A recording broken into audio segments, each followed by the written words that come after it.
Hi. So, yeah, I'll just welcome you all again for the sake of the recording. But thanks for coming to Introduction to Co-op Financing, which will be hosted by myself, Alan Shepherd, and presented by Gauthier Guerin from Catalyst Collective. So, without further ado, I'll hand over to Gauthier, and he can take you through what we're going to be learning today. Thank you. Thank you, Alan. Yes, hi everyone, and welcome. Yeah, I am very pleased to be here, and I hope we'll have a good workshop together. Yeah, so I'm Gauthier, and I'm part of a Catalyst collective. So Catalyst is a small workers co-op, and we obviously do training, but we also kind of do any sort of advice and consultancy for different type of co-ops, especially housing co-ops. And we also do so financial services like doing bookkeeping or end-of-year accounts for co-ops. But actually, we are very much about trying to skill people up so that people can actually do things themselves. And that's kind of what we really care about. Yeah, so we're really into doing training, especially because we think that sometimes accounting is made a little bit more complicated than it should be. So then people kind of remain reliant on accountants, but actually, in fairly simple cases, and people can really do it themselves. And yeah, we think it's really good that people learn those skills. So hopefully you will learn some of those skills today. Okay, so it is a workshop around finance and bookkeeping. What's a little bit tricky sometimes when just asked to run a bookkeeping workshop is that to be able to do your bookkeeping correctly, we need, people need to have also knowledge of accounting concepts. So they need to understand some of the concepts of accounting in order to be able to do the bookkeeping. So part of today's session will also be covering accounting concepts. So it's not going to be very practical, I'm afraid, and the practice will be more in the next session. Yeah, but hopefully it will still be interesting. But what would be probably nice to start with is if we do a little go around, just to present ourselves and just with maybe kind of name and pronouns. And actually, if you could also let me know if you've already been or if you've already done any sort of finance training or financial literacy training of any kind, just so I can gauge a little bit what knowledge of finance is in the room, and we can maybe pace the workshop a little bit differently depending on where people are at. Okay, so let's maybe do that to start with. So I'll just start. So as I said, I'm Gauthier. Pronoun they, them, although any kind of pronoun would be fine, to be honest.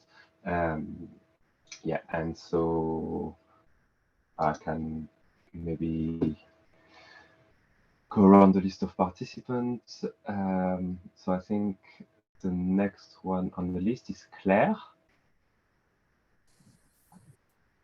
Hi, I'm Claire. I'm part of the Communities Creating Homes team. So I'm the monitoring and evaluation officer for the project and also an accredited advisor. I'm just here today to learn because financial modelling and this side of things is a bit of a weak point for me, I have to admit. So I'm just here to learn as much as I can so I can go ahead and help other groups. Thank you.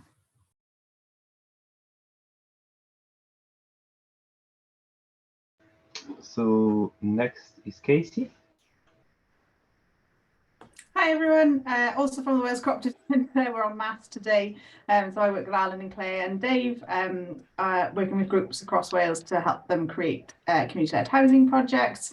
Pronouns are she and her, and have no sort of financial training or accountancy training. So yeah, really interested to hear all about it today and Friday and learn a bit more. Brilliant, thanks. Next is Harry. Hi, I'm Harry. He, him, I guess, or anything I'm happy with. I live in a co-op and I dropped out of A-level maths when I was 16, so I'm scared of numbers. So this is to try and make me not scared of numbers. And yeah, thank you so much for putting this on, everyone. Great, thanks. Next is Lindsay.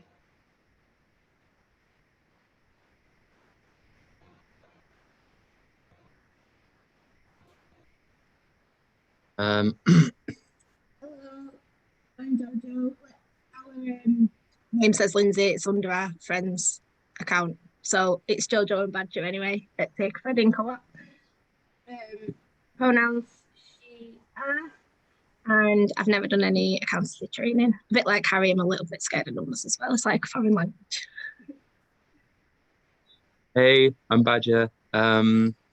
Yeah, another member of Tir Credin Housing Co-op here. So I've not been trained in accountancy, but I have been self-employed most of my life and set up a business before, which meant that I had to do a lot with figures, and so I'm quite familiar with like doing spreadsheets and figures and stuff, but probably there's a lot of basics that I don't know. And this training is going to be really useful because we're like a newly set up cooperative, and we want to learn how to organize and manage our accounts for the cooperative moving forwards. And I've probably got quite a few questions around stuff because it's like what we're practically going through at the moment. Thanks a lot. Thanks. The next on the list is Alison. Oh, but I think you're muted.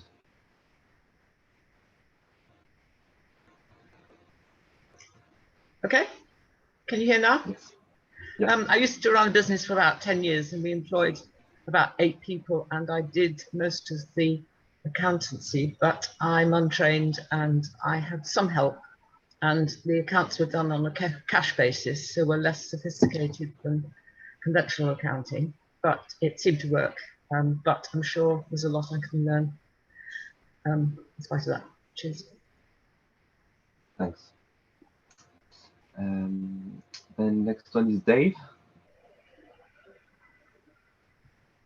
Good afternoon, Dave Palmer. I also work in the Communities Creating Homes team at the Wales Cooperative Centre.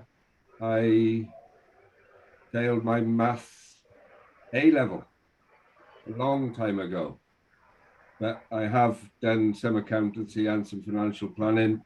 It's always good to learn new techniques and help others use this Gnucash system. So thanks for putting it on. Thank you. Next is Sadie. Sadie. Sadie, sorry. Pronouns she, her, or whatever. Very comfortable with they, them as well. I passed my A-level. Oh, no. No, I got GCSE maths. I'm a member of Tir Credin Housing Co-op, so same as Badger and Jojo. I'm the secretary. But yeah, we all need to skill up on our finance stuff. We're just very nearly purchased the house. So we're on the brink of needing all this sort of information. Right. And then last on the list, but I think actually we didn't have Jacques, which now is in the middle of the list, but let's go to Gareth first.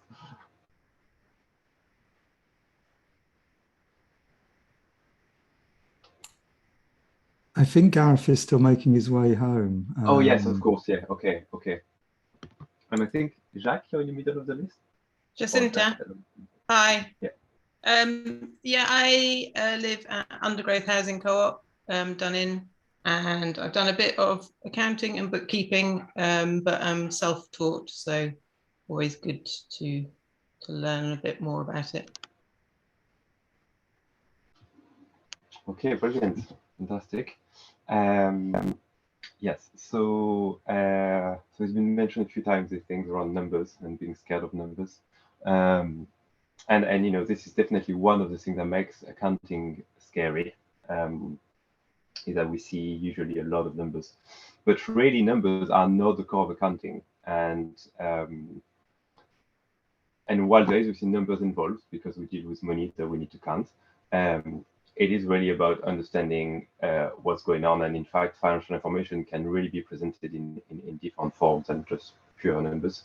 And usually that's something to be taking into account when, for example, co-ops are preparing their management accounts, which are like the account that you present to your members. Understanding what would be palatable to them and things like that is very important. And actually today we hopefully won't be talking about numbers very much, but we'll be talking about concepts and how things kind of fit together in the accounting world. Okay, so yeah, so I mean, it will be a little dense today because of talking about concepts, but hopefully it won't be too much. If there is anything that isn't clear, if you can hear me well, I'll speak with an accent, so if you can understand me well, just feel free to interrupt at any point and ask questions. Again, either just open your mic or put it in the chat. Okay. Okay, so if everyone's ready, then we shall start. I'll share my screen. Gauthier, I think we might have missed Rachel. I think we might have missed Rachel in the room. I'm not sure. Did we? Oh yes, possibly. Wait. Sorry, actually, the for some reason the list is changing a little bit, so it's possible that I've missed someone. Please do say if I have. Rachel? Is Rachel? And Henry, maybe. Henry can't. He's not able to speak. Okay. I know Rachel. I know her mic for her computer. She has like an external one, so maybe she's not got that plugged in. So that might be why she's not talking. Yeah, maybe she's not got it to hand. I don't know. Thank you. I mean, if any of those people at some point can speak, then let us know, and yeah, and nice to hear about yourselves. But thanks, Alan, for letting me know.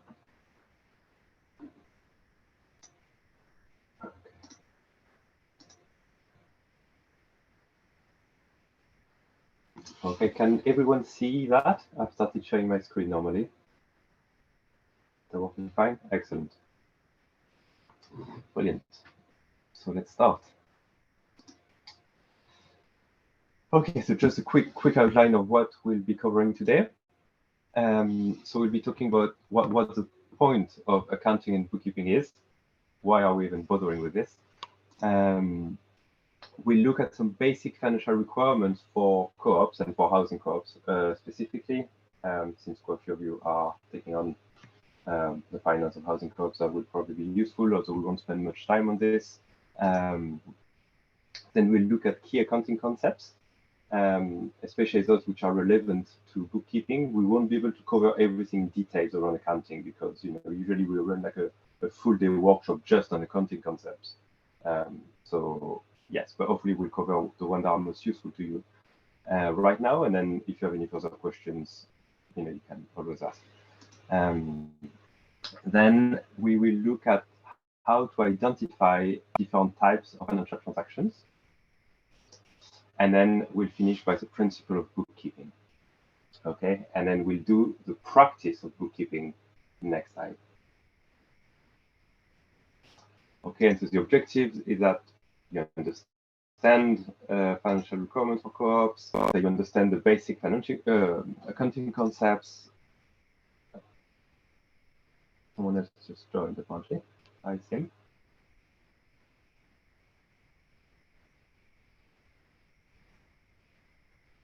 I think, can you hear us?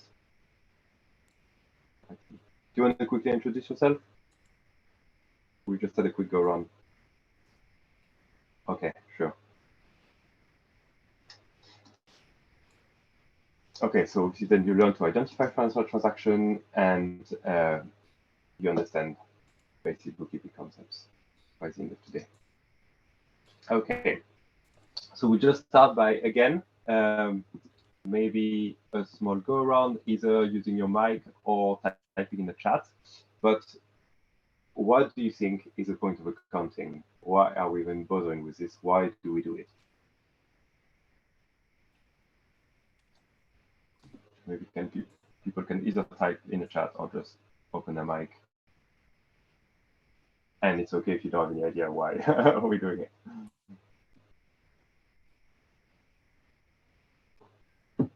Hello? To budget. Yeah, to budget. To your budget, yeah. Anyone else? Keep records of financial transactions for annual reporting. Right, Okay. yes. Yeah.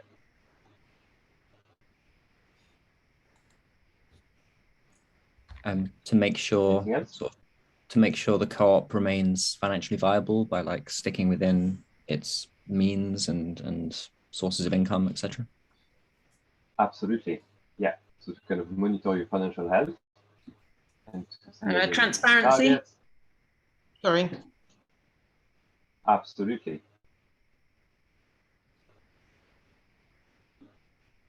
Yeah, so I mean, I think you've sort of said most of those things. So to monitor your financial health, also to know who owes you money and how much.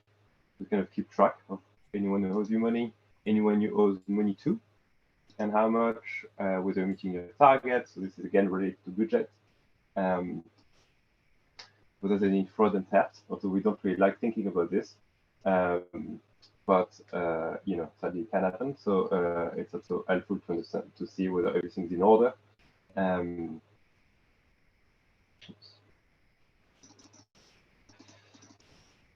And then to meet your legal requirements. And that was sort of mentioned when we talked about annual accounts, for example. There's something that you need to do when in terms of finances. And so the first thing we'll be looking at is the financial requirements in terms of supplying financial information. Okay, so as a co-op, you've got to provide annual accounts to the FCA, which is the Financial Conduct Authority, which is the regulator for societies and cooperatives, and especially housing co-ops usually are societies. And so you've got to produce annual accounts and to submit them to the FCA yearly. And then you've also got to provide annual accounts to your members. Okay, you've also got to file a corporation tax return to HMRC. Eventually, if you got any VAT, but that's probably unlikely you do, but that's also something you need to do to HMRC. And if you have any employees, then you've got to do your PAYE to HMRC and to your employees. But the thing is, it is actually easy to supply all of those information if you keep good records. Okay, and bookkeeping is basically a way to keep those records. Okay.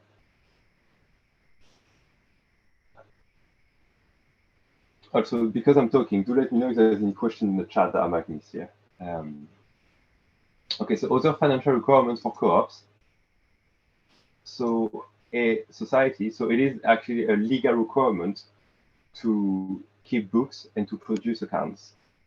Okay, this is written in the Act. When we talk about accounts, by that we mean producing a revenue account, which is also known as a profit and loss account, and a balance sheet. Okay, we'll look at those terms a little bit later if people don't understand what they are. And by the way, this is one tricky thing with accounting. There's a lot of terms that are being used, and sometimes there's a lot of different terms that mean exactly the same things, and a lot of terms which sort of mean something we understand in day-to-day life, which is quite an obscure kind of name. So hopefully, again, we'll look through this and be able to understand them better. And so you've got to produce accounts and to keep books in a way that gives a true and fair view of the state of the society's affair, and that explains transactions. And what that means is that the way you keep your books and the way you produce accounts has got to be reflecting of the real financial situation of your co-op. And while that's a bit of a vague terminology, but that's actually what's written in law, it practice, it translates that you've got to produce your accounts to particular standards, which are called financial reporting standards. And then you've got to use appropriate bookkeeping practices. For example, something called double entry bookkeeping, which again, we'll look at what that is later.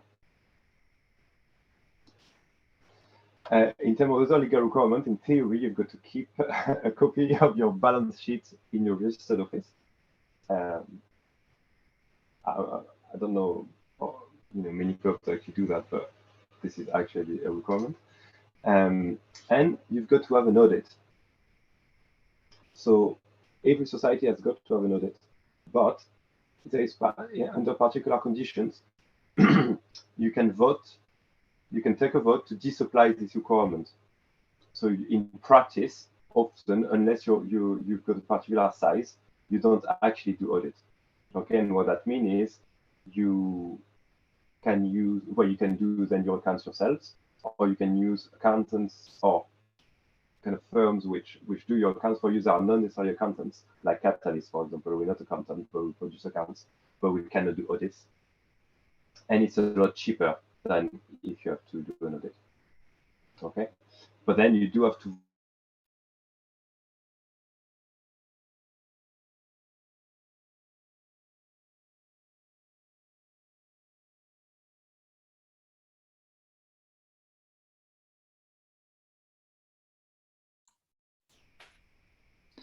Gauthier, I think we lost you then for a moment.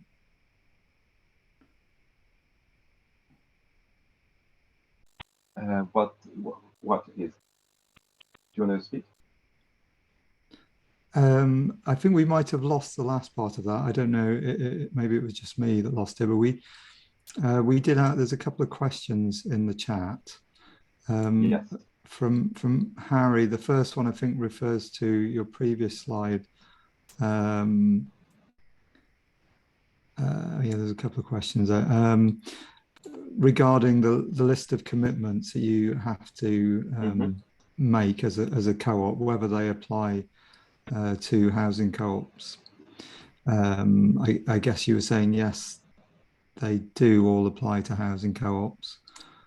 They do all apply to housing co-ops, indeed. Yes. But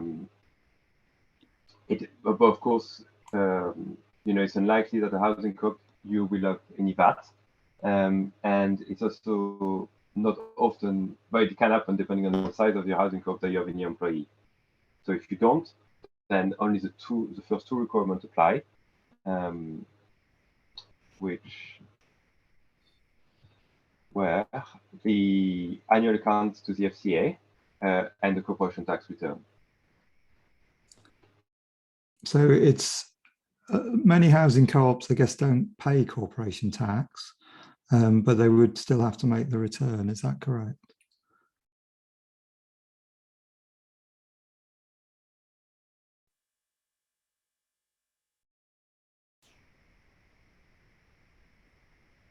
I think we lost you then again. Could you repeat? Okay. Can you hear me now? Yes. Okay. So housing co-ops have got a particular exemption in that rental income from members is discounted for tax purposes, which means that in practice, and in most cases, housing co-ops won't have to pay any corporation tax, but you still need to file a return. Thank you.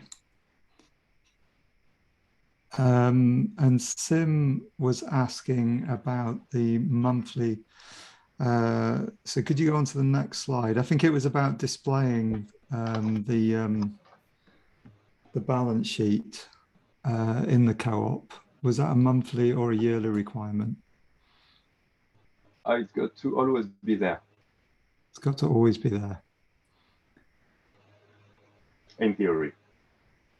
And Harry is asking, would you be able to speak a bit more about the display of the balance sheet?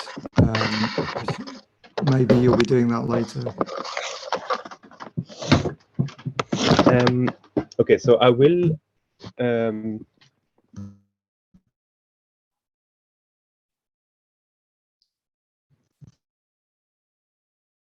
you need to have a copy of your balance sheet displayed, so hanged or something in your registered office. I mean, this is something that's written in law, but again, I don't know many housing codes actually do it. So I wouldn't get too hung up on that really.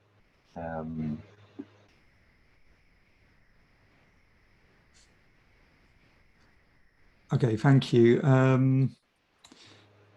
Yeah, Henry's suggesting that we turn our cameras off because we are missing some of what you're saying, or that it's cutting out. So some people might be having bandwidth issues. So if people want to turn their cameras off, that might help the call. Thank you. And just for clarification, co-ops don't have to file a VAT and pay return if they're not employing anyone or that's right. Yeah, or paying VAT. That's right. So I hope that answers your question, Harry. That's a no. You wouldn't have to do it.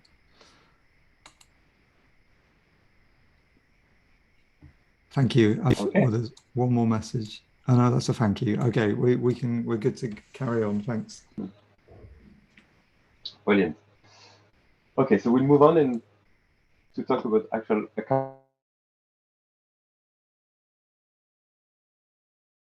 concepts. By the way, is there still issues around things?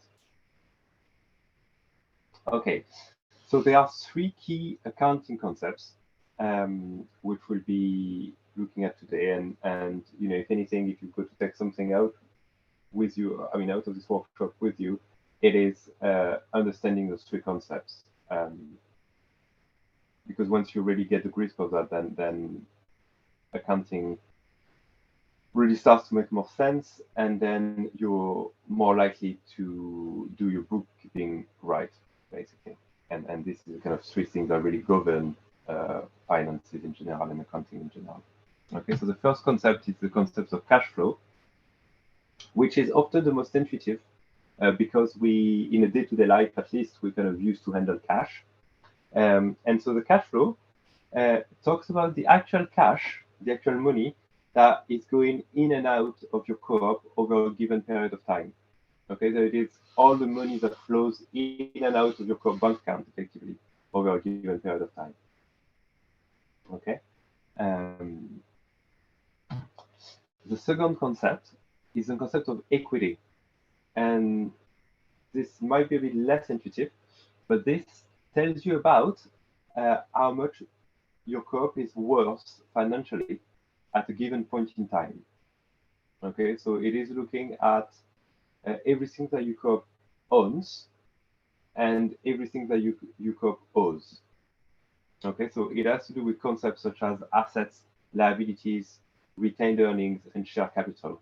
And we'll be talking with those concepts a little bit later on, if those words mean nothing to you.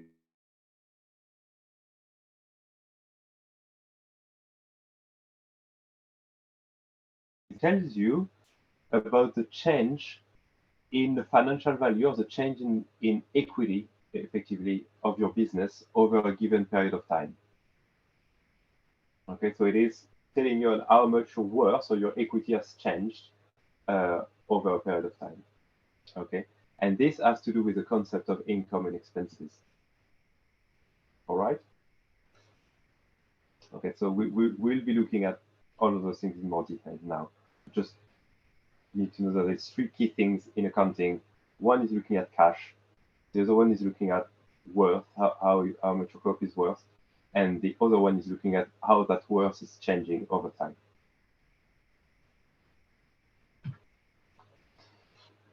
And to have a good understanding and a full understanding of your financial situation, you've got to monitor those 3 things. Okay, if you miss one of them, then you don't get a full picture and you might be missing something out. Okay.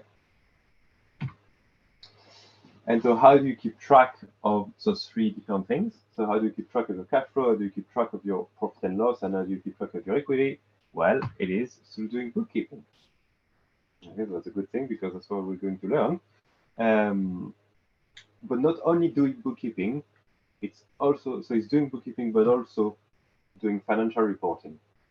Okay, you got to do your books, and then you got to extract the meaningful financial information in a report and present that financial information, in that case, to your members or to the regulator or to anyone else that might have an interest in the financial health of your organization.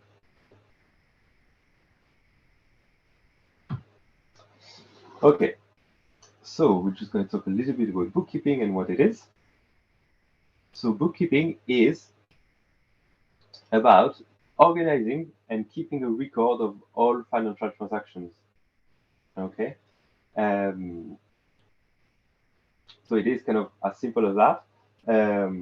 There's financial transactions that happen, and you've got to be able to record them all, but also organize them. And that is really the crux of bookkeeping. It's how those transactions are being organized so they make sense. Okay. And so to be able to do that meaningfully, you've got to be able to identify different types of financial transactions. Okay. And you've got to be able to understand how those transactions relate to either your cash flow, your equity, or your profit and loss. And that's hopefully what we're going to learn mainly today. So we'll start with the concept of cash flow, which again is probably the most intuitive.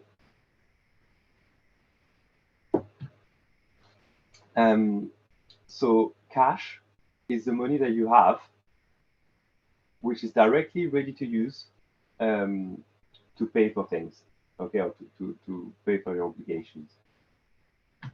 Okay.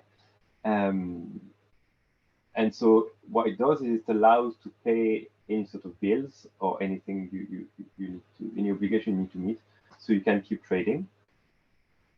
Okay. And so it's important that you know how much cash, well, it's important that you know at any point that you've got enough cash to meet all of your obligations. Okay. And that's because if you don't have enough cash, you end up in trouble, and in immediate trouble. Okay. And basically, it's not because over a given period of time, for example, over a year, you're going to be positive in cash, that necessarily help you meet your obligations today. Okay, so cash is something you need to monitor on a quite a regular basis. Okay, so keeping an eye on your bank accounts, keeping an eye on what bills are due in the short term, like that is something that needs to be done very regularly. Okay, and in business, the phrase is that cash is king, and that's because basically most businesses that fail, they fail because they run out of cash. Okay, housing co-ops are a little bit different for that because there's more predictability in the business model, because we kind of know, it's always rental income that comes in. So there's a bit more predictability, but still you've got to keep an eye on it. And basically, when you run out of cash, then your co-op becomes technically insolvent, and so you've got to stop trading right away. Okay. Then anyone can think of any reason that you might run out of cash. Again, maybe either write in the chat, and I can say that out loud, or just use your mic. And you can do that in the context of a housing co-op. So why you might either run out of cash or be short of cash than you think. People don't pay their rent on time. Yes. So yeah, delay in rent payment. So someone written member leave. So yeah, so less rent coming in. Unexpected expenses. Absolutely. Poor cash flow forecasting. Yeah. Yeah, big outgoings before rent comes in. So yeah, you basically said most things. So like unexpected expenses, like for example, unexpected repairs. So you've got to do on the house, paying rent in arrears, less rental income. Another one that wasn't mentioned is loan stock repayment. So if you've got some debt, and especially loan stock, which some housing co-op use to get financed, which are loans that you repay all in one go, then sometimes those loans are due for repayment, but you might not have the cash in the bank to repay them.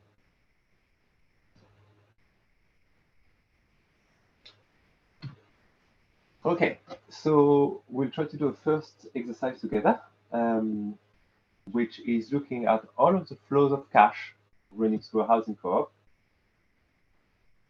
So for that, I'm going to stop the sharing of that screen, and I'm going to share another screen. Just in 1 second.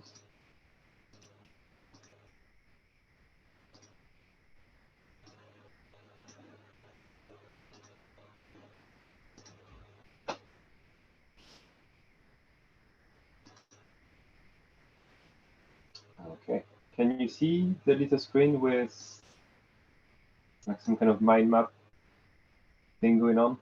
Yeah. With cash flowing in and yeah.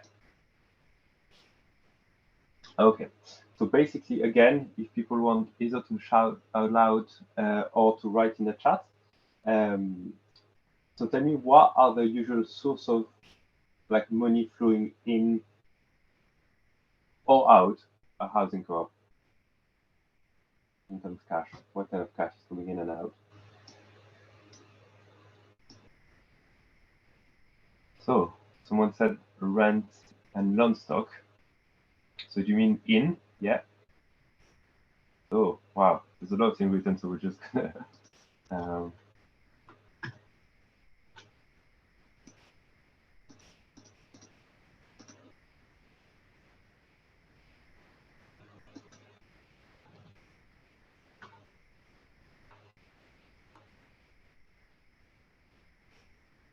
okay.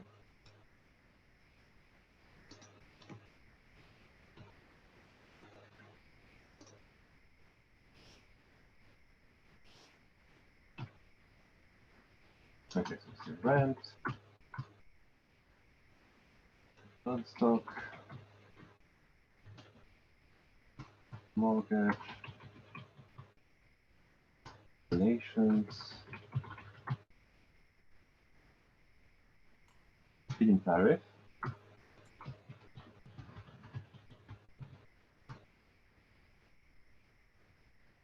Okay, yeah, it can be some remortgaging as well, but we'll just put in the same case as mortgage, because it's kind of the same thing, but in different points in time. Anything else?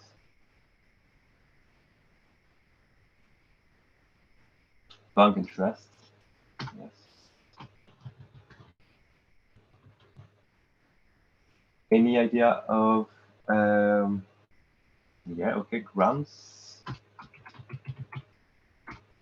Any idea of money flowing out?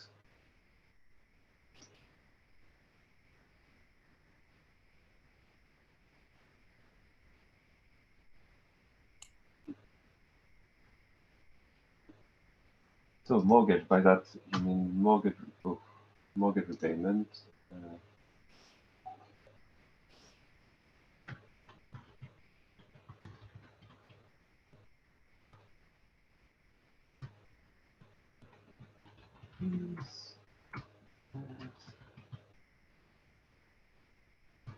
Council tax.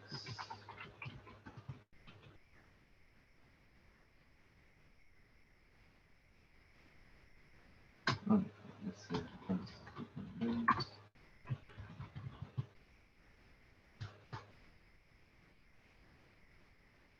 Influence.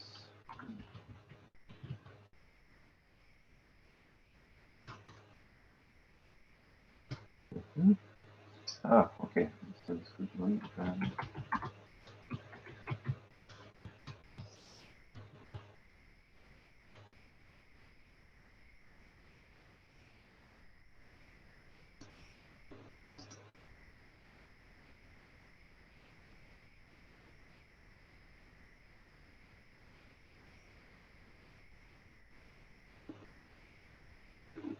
Okay, great.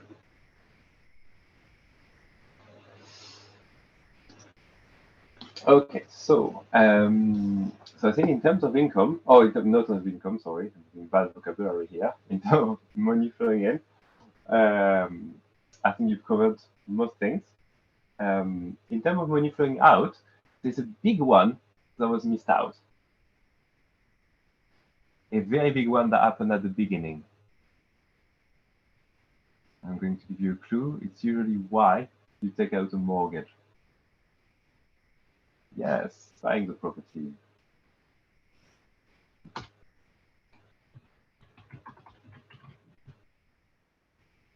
Excellent. That covers everything. You might, in some cases, have to pay tax as well. Okay. And then in the chat, there is a question which was, what sort of fees do you have to pay to the FCA? So someone in the chat wrote as an expense or the money flowing out, FCA fees. Well, as a housing company, you might have some admin fees sometimes, maybe even to pay kind of accountants or someone just some kind of admin. But actually, or if you want to update your rules, that's true.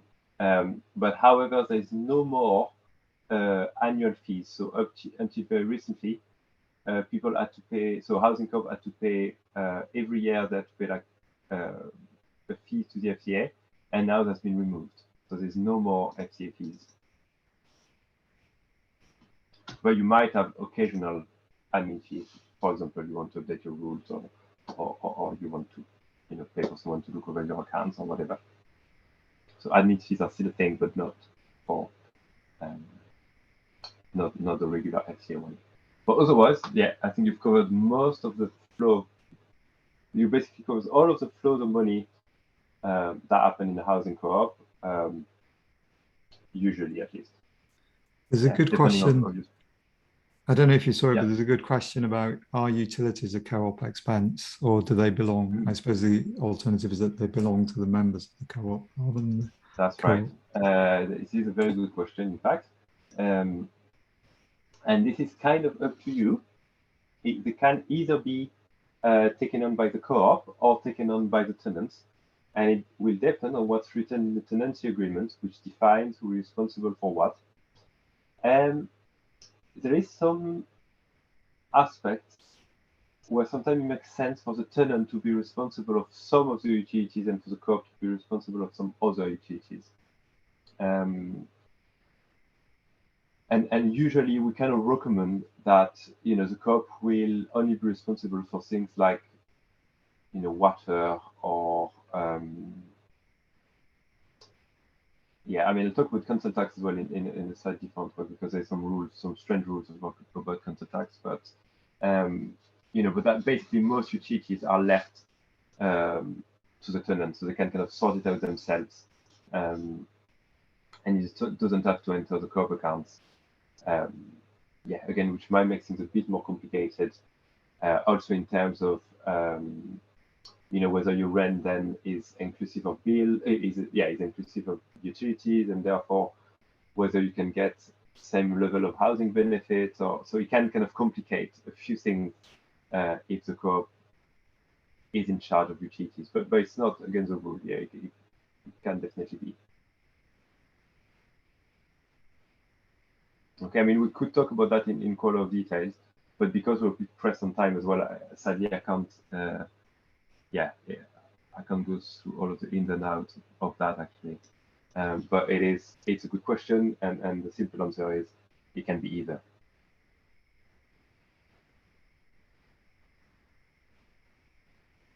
Okay, so we'll come back to this a little bit later in the workshop. But at least that kind of covers everything in terms of cash flow for housing co-op. Okay, I hope that makes sense to everyone. Come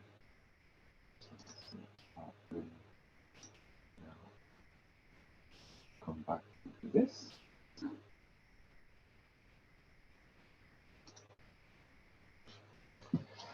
Okay, so the second concept after the concept of cash flow was the concept of equity. And so equity can have different names. So interchangeably, we can talk about equity, we can talk of net worth, we can talk of net assets, and there's again more names for the same thing. But here I will usually use the terms equity or net worth. Okay, and again, so it refers to the financial worth of your co-op. Okay, and it basically is the result of everything that the co-op owns.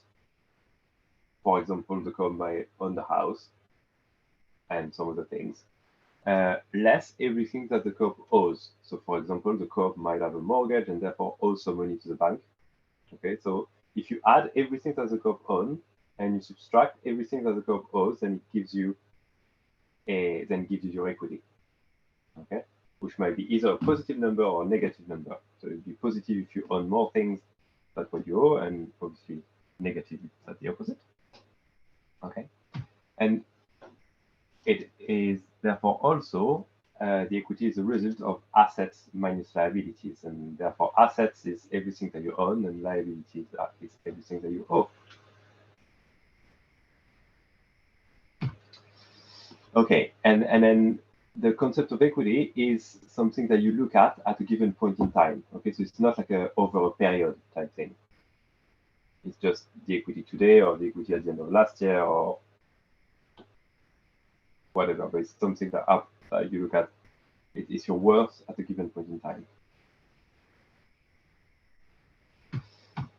Okay, so can you give me examples of assets?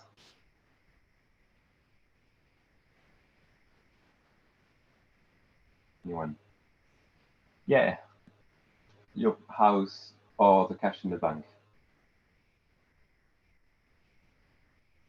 Anything else than the cook might have as assets?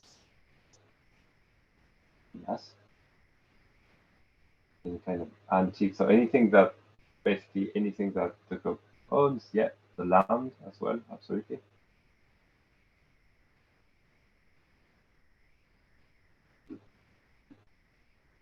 Yes, any money that's owed to you. So for example, if you invoice your members for rent and they haven't yet paid it, they haven't paid it yet, but it's still some money that's owed to you or owed to your co-op, and therefore it's still part of your co-op's property, it's still part of what the co-op owns. So it is an asset. Okay. And any equipment you might have bought for the co-op. Yes, that's right as well. Any example of liabilities?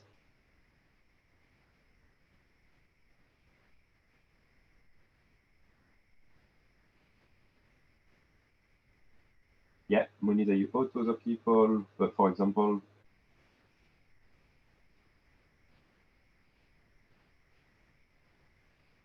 yeah, mortgage or loan stock. That's right, debt, yes. Anything else?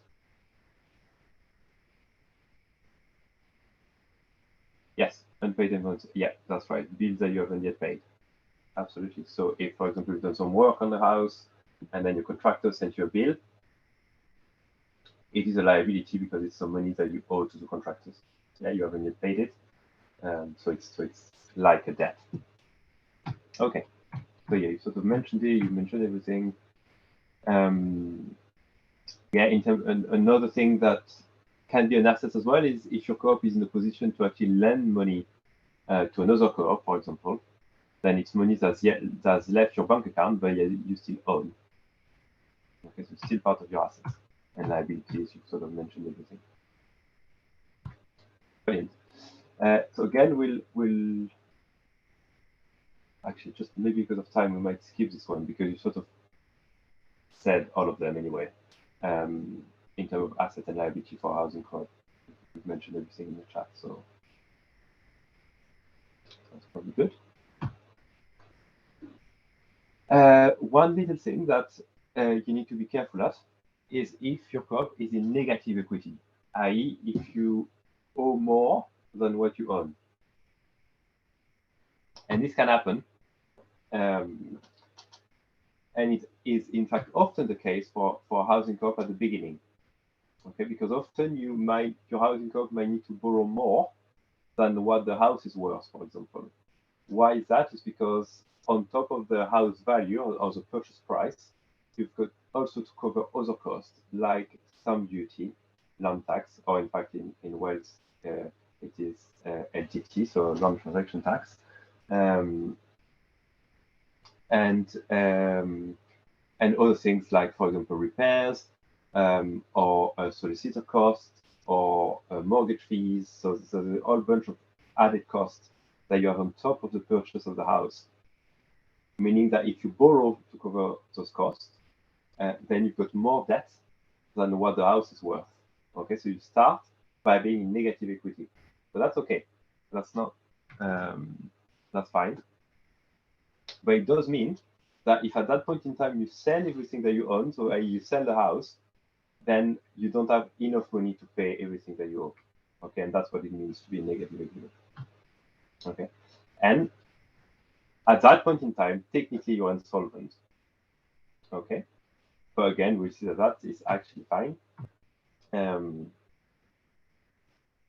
And what is not, what the rule around negative equity is that it is illegal to keep trading. So you're not allowed to keep trading if you don't have a plan to get out of negative equity. Okay, so it's okay to be negative equity, but you've got to have a plan to get out of it. Okay, and so you can trade yourself out of negative equity by making a surplus every year. Okay, so for example, you know that you start in negative equity because the house is worth less than all of the debt you've contracted, but you know that because of rental income, actually your co-op makes a surplus every year, so builds more reserves, and so for example accumulate cash in the bank or something like that, and then which increases your assets every year, and therefore the balance between assets and liabilities start to kind of change every year, and you reduce your negative equity up to the point you become in positive equity. Okay, so if you have a plan to do that, if you know that you're going to make a surplus of rent, for example, then it's okay to be in negative equity at some point in time. Okay, but basically, when you're in negative equity, you've got to judge whether it's more likely that your creditors or people you owe money to will get their money back if you keep trading, i.e. if you think you're going to make a surplus, or if you stop right now. And if you don't really have a plan to make a surplus, then you should really stop, because it means if you keep making a loss, then your creditors are going to lose even more money. Okay, you're going to dig yourself into more and more negative equity, and that's very bad. Okay, and it's very bad, especially because the co-op members or directors lose their limited liability if you choose to keep trading and you get into more and more negative equity. Okay, so so I don't know if everyone knows, but so societies are form of they've got a limited liability, and that means that as an individual, you are not liable for the debt of the organization. Okay, meaning that, for example, if you come to get a mortgage or something, then the bank can come and take your personal properties. Okay, but that stops being the case if you choose to keep trading and get into more and more negative equity.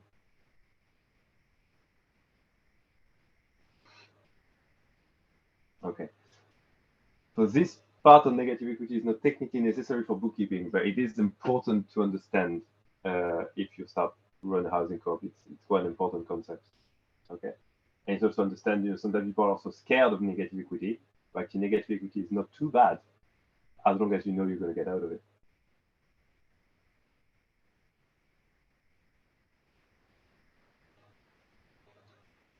Yeah, in the case of a housing co-op, keep trading, it means keep renting to co-op members. Yeah, so you keep your business, which in the case of a housing co-op is a rental business. Yeah.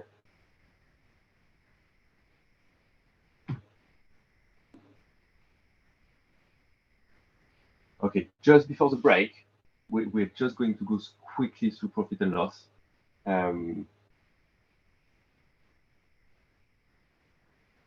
Or someone said, but you may have to put rent up. So you may have to put rent up if you're not getting enough rent, if your rent don't cover all of your expenses, and therefore you're making a loss. Then you might have to put rent up or get more people in or something like that. But normally when you start your business plan, you ensure that the rent level that you charge is enough to cover your expenses.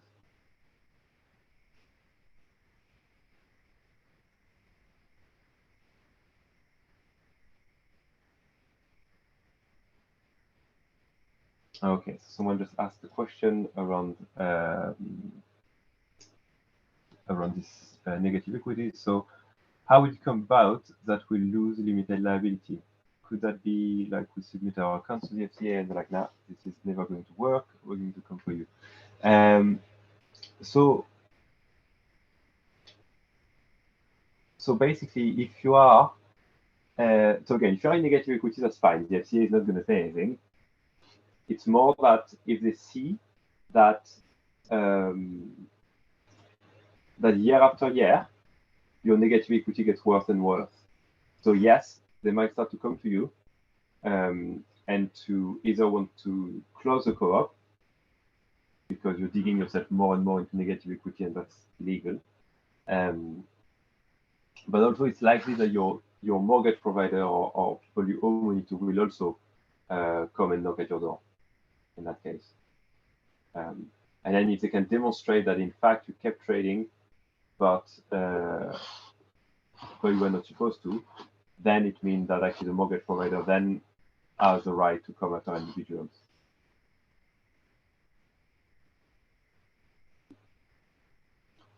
Okay, so I'm just going to try to go through the profit and loss aspects, and then we have a break, and then we can have a little more time for questions.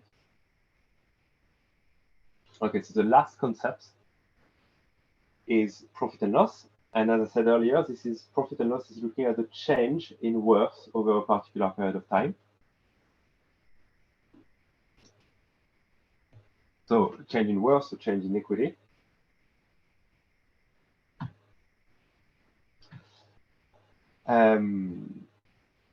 And so it is going to look at your income, and the financial definition of an income is that it is a transaction that increases your equity. It's a transaction that increases your worth. Okay, we sometimes have a tendency to think of income as just money coming in, but not all of the money coming in is an income. We'll look at that in more detail later. And as opposite to an income, so an expense is a transaction that decreases your equity. Okay, and again, not all of the money coming out is always an expense. We have a tendency to think that. And this is kind of what the difference between profit and loss and cash flow is, that cash coming in and cash coming out is different to income and expense. Okay, but your profit or your surplus, as we tend to call it when we talk about societies and co-ops, is income minus expenses. Okay, so if you look at all of the transaction that increases your worth, less all of the transaction that decreases your worth, then that gives you the net change in your worth over a given period.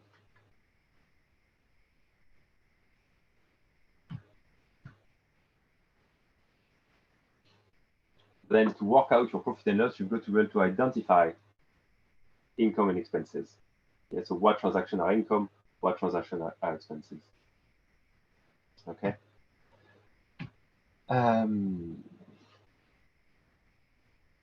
So if we look at income, so a transaction that increases your worth, it is therefore a transaction that is going to increase your assets, but that also at the same time does not increase your liability by the same amount. Okay, and usually it will often be a transaction that just increases your assets.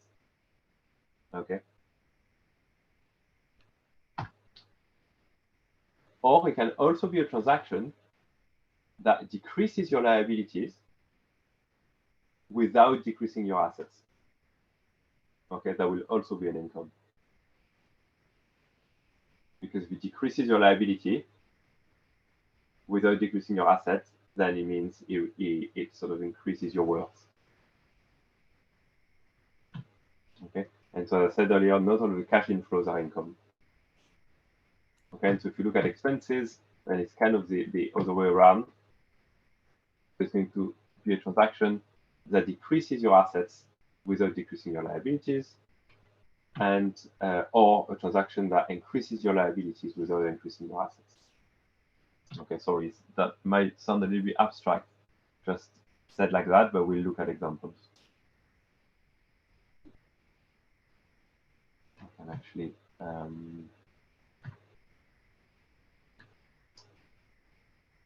yeah, okay. Okay, and then there's another type of transaction. So in terms of transactions, there's income, expenses. There's also a type of transaction which we call a balance sheet transaction. The name is not very friendly, but at least that is the name.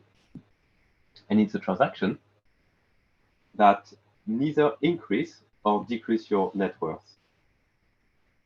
Okay, so basically it's got no effect whatsoever on your profit and loss. Okay. I'm going to give you an example of that because that sounds weird. But for example, when you take out a loan, so you take out a mortgage, for example, or loan stock, suddenly you've got a big lump of money that lands in your bank account. For example, you borrow £100,000 and suddenly you've got £100,000 in the bank.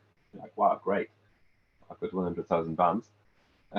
So that increases your assets by £100,000 because your bank, the money you got in the bank is part of your assets.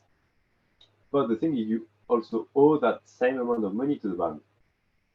So it also increases your liability by the same amount. So when you borrow for £100,000, it increases your assets by 100,000, and it increases your liability by 100,000 as well. So the effect of your worth on your worth is zero because it increased both by the same amount.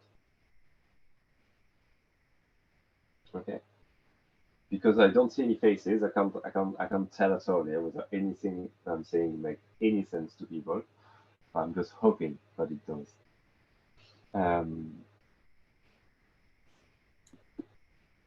In that example, do you not also take on a debt of the interest payable, or does that come somewhere else in the? So no, you don't take the debt of the interest payable because your interests are increased over time. Okay. Okay, so at the point in which you receive the money, you haven't accrued any interest yet because no time has passed. Okay, so at the point the transaction happens, when you take the money out, you owe to the bank exactly the same amount that you as the original borrowing. Okay, and in any case, in most cases anyway, interest are like an expense. They don't increase the capital that you owe to the bank. Things are a little bit different for loan stock, but in mortgage type loans, that's usually the case. Thank you. Okay, but in any case, at the point when you take the money out, the money in the bank increased by an amount, and your liabilities, which is the debt, also increases by exactly that amount. Okay, so balance sheet transaction can take several forms. But one is the one I've just said. So when it increases your assets and increasing your liabilities by the same amount, like when you borrow. And there's other cases in which that can happen. I'm not going to detail all of them now, A, because they're not very common, and B, because you can read that in your own time. Yeah, and they're not very meaningful. I mean, the main one you need to know really is when you borrow money. Okay. Some of the other ones are often the case, for example, when you deal with grants. Okay.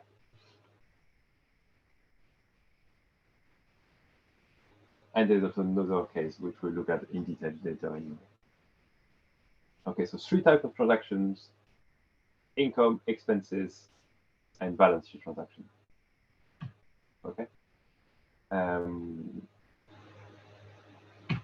So in terms of income, we talked about it a little bit earlier, but rent is usually an income for a housing co-op because it's just more money coming into your bank, and it doesn't increase your liability. You don't owe that money at all, so it's just straight. It increases your assets only, and therefore increases your worth. If you sell things, that's less common for a housing co-op, but again, the case for like grants and donations, usually that also is just an increase in assets, except if the grant is a restricted grant, meaning you owe that money to the funder if you don't spend it on the thing you said you were going to spend it. But if we leave grants aside for a second, then donation is a bit like rent. It just increases your assets. Okay. And then in terms of expenses, then we have things like interest on loans, which is some extra money that you pay back to the bank on top of the amount that you borrowed. Okay, and because that's an extra bit of money, it's just money that leaves your bank account. So it just decreases your assets. Okay, and that's what's an expense. And there are other examples of expenses and income. In terms of balance sheet transaction, so again, when you are taking a loan out, when you repay, when you make loan repayments, so when you repay your mortgage, for example, on a monthly basis, part of the money you pay back to the bank is money that leaves your bank account, but that also reduces how much money you owe to the bank. Okay, so it reduces your assets, but also reduces your liabilities by the same amount. Okay, so for example, again, you borrow 100,000, so you owe the bank 100,000, and you make like a monthly payment of say 1,000 per month. Out of those 1,000, 500 of that is reducing your debt. Okay, so at the end of the first repayment, then you owe to the bank 100,000 less 500 pounds, and you've reduced your the money you had in the bank by 1,000 pounds, 500 pounds of which was interest, 500 pounds of which was capital. The capital part will be a balance sheet transaction, and the interest part will be an expense. Okay, again, we'll look at that in a tiny bit more detail in a second. But do people feel they understand the difference between income, expense, and balance sheet transaction? Or is there any question just before we take the break?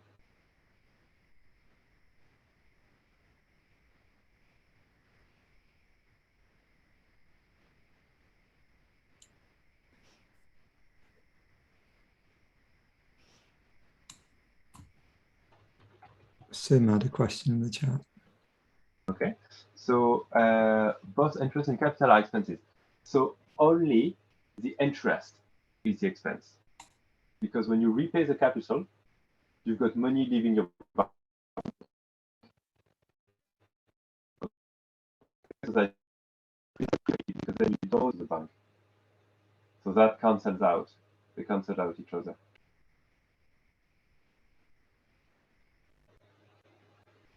Does that make sense? And there's another question, which is what is appreciation? I do actually have slides on appreciation and depreciation, although I was going to skip them. I mean, they're kind of hidden in that presentation because we don't always talk about them. But okay, so the idea behind appreciation and depreciation. So that is the idea that the value of an asset does not always remain the same over time. Okay, so for example, you buy a computer and you buy it for like 1,000 pounds, for example, but 3 years later, obviously it's not worth this 1,000 pounds anymore, and its value has decreased. So if you're going to sell it, you would sell it maybe for like 600 or something. So that is a case of depreciation, when the value decreases over time.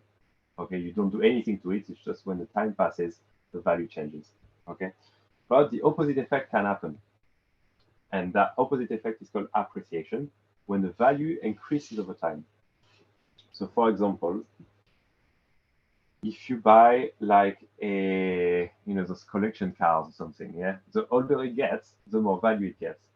Okay, or usually, in a case that's more relevant to us, house prices go up over time. Okay, unless there is a crash of the market, but unless there is that, the value of property usually increases over time. Okay, so we say that normally properties appreciate. Okay, and someone says in the chat wine. absolutely, some wine do appreciate over time.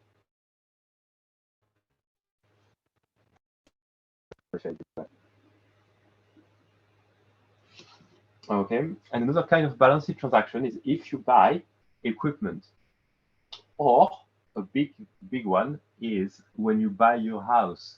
Okay, so if you buy, so if you kind of spend, I don't know, like 500,000 on a house, suddenly you've got 500,000 pounds leaving your bank account. That's a big drop in your assets. But of course, you replace it by a house which has got the same value. So that again is an example of balance sheet transaction. When you replace one type of asset, which was a liquid asset, which was cash, by another type of asset, which we call fixed asset, a house. Okay, so again, that kind of transaction would be a balance sheet transaction, but that would also apply for any other kind of equipment, like if you buy solar panel or you buy a tractor or whatever it is. Okay, I think it might be time for a break, unless anyone's got any burning questions.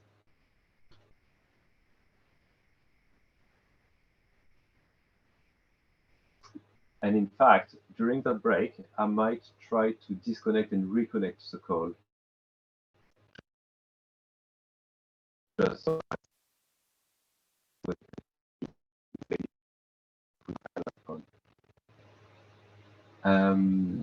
yeah, so I'll do that. Let's have maybe, would people be happy with, well, like maybe let's start at 3:30. Would that be okay? That's fine by me. Cool. Just to say to other people, if you're not having problems, then just stay on the call and stay on mute and the video off, and then so you don't need to leave and come back in. Brilliant. Okay, I just want to disconnect and reconnect, and hopefully that might improve things.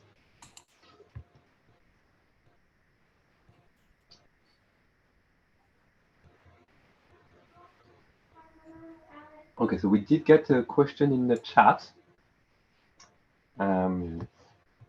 Someone used a break to think about these things. Okay, so the question is around balance sheet transaction. And what happened is, for example, so they want to sell like a stove, and wonder how that would be accounted for, because while they're kind of converting one asset into another, i.e. they're selling a piece of equipment against some cash, and that in the concept is a balance sheet transaction, and they think, but how do we account for it? Because we could sell it either for like 300 quid or 1,000 quid, or so how do we account for that? And the answer in there is that it all depends how much it was bought for to start with. Okay, and whether the value, whether the stove in that case, or the equipment is actually already in the co-op account or not. Okay, so for example, if the co-op did buy the stove at some point in time, for example, for, I don't know, £500, and so the value has either remained in the accounts as £500 or even has been depreciated over time. So maybe it was bought for, say it was bought maybe for 700, but now the value that's today in the books for that piece of equipment is 500. Then, if you sell it for 300 or 350, then you're basically losing money compared to how much it was worth in your books. Okay, so for example, in that case, if in the books it says 500 and you sell it for 350, then the 350 is a balance sheet transaction, and then you've got an expense of 150, which is a loss that you're making on that sale. But if you sell it for 1,000, then you've got £500 of balance sheet transaction, which was how much it was worth in the book, and then you're making an income, like a margin, if you say, of £500. Okay, so in a little bit like a shop that is going to sell, a piece of equipment that they have, the excess that they sell the thing for is the actual income. right? So the margin you make on it is an income. So if you sell it for more, that's what's in your book, then there's two parts in that transaction. One is a balance sheet transaction, one is an income. If you sell it for less, then there's also two parts. One is a balance sheet transaction, the other one is an expense, and you sell it for exactly the same amount. So if it's in £500 in your book and you sell it for 500, then it's just a balance sheet transaction. I hope that makes sense. Yeah, thank you. Very useful. Thank you. Excellent. Okay, so far we've looked at three concepts: the concept of cash flow, the concept of equity or net worth, and the concept of profit and loss. To understand profit and loss, we need to understand what is an income, what is an expense, because the profit and loss is how much your worth has changed, and an income is a transaction that increases your worth, an expense is a transaction that decreases your worth, and a balance sheet transaction is a transaction that does neither increase or decrease your worth or decreases your worth. So we've looked at those three, and we've taken a little break, and that's because we do have a fourth type of transaction. Oh, but actually, you don't have a screen, have you? No, you don't. Okay, so I'll show that.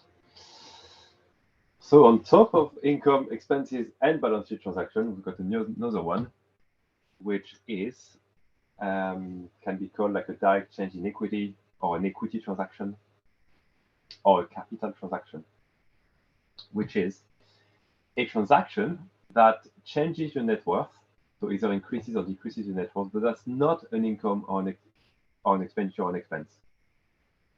Okay, and these are a bit very obscure, but they do actually happen in housing co-ops, and they do happen, but they're pointless because they mainly concern membership shares, which usually are just £1 transaction, but the way you kind of enter them into your books or enter them to your accounts happens to be those kind of transactions. And so usually there are transactions that have to do with share capital. Okay, so when someone becomes a member, they pay £1 share to the co-op. Okay, and this is actually added to the capital of the co-op, and we see that the capital of the co-op is also the worth of the co-op, but that £1 transaction is not an income. It's a direct increase of capital. It's a direct change of worth. Okay, so yes, a direct change of equity usually have to do with share capital investment or withdrawals in co-ops. So either in the form of member shares, and member shares are usually a type of non-withdrawable shares. And non-withdrawable means that members can't ask for their money back. Okay, so members pay £1 to become, a person pays £1 to become a member. When they leave, they can't take that £1 back. Okay, the non-withdrawable shares. In the world of co-ops and community benefit societies, we often deal with another type of shares, which are called withdrawable shares, or investment shares, or community shares, as they're often called. And these are a type of share that a member can request to withdraw. Okay, so if I invest £1,000 into a community project in the form of withdrawable share, then at some point I can ask for that money back. Okay, and this will be a direct change in equity. And why a direct change in equity? Because so when the member joins and gives £1 to the co-op, then that £1 is going to end up in the co-op bank account. So that increases your assets. Okay, meaning your worth has changed because you've got more assets. But it's not an income. It's what we call capital. And could you explain capital again? Yeah, that's good. So capital is well, can be in the case of a housing co-op, is usually made of two things. It's made of all of your member shares. Okay, so all of the £1 that people pay when they join, plus all of your retained earnings. And your retained earnings is all of the the sum of all of the surplus or losses that your co-op has made every year. Okay, so if you then take all of the surplus and losses that the co-op has made every year, also called retained earnings, plus your share capital, that gives you your total equity. Okay. Does that make sense for the person who asked about capital? So in the case of a co-op, though, your capital is your share capital plus your retained earnings. Is that okay? Or is that abstract and obscure? So capital, it wouldn't include the house in that. That wouldn't be capital. Okay, so you see, the issue is different words can be used for different, like same. Okay, in accountants, you can use many different words to mean the same things, and sometimes you use the same words to mean different things. So the house is also a form of, you can also call it a form of capital. But in that particular context, when we talk about capital here, we talk about share capital. Okay.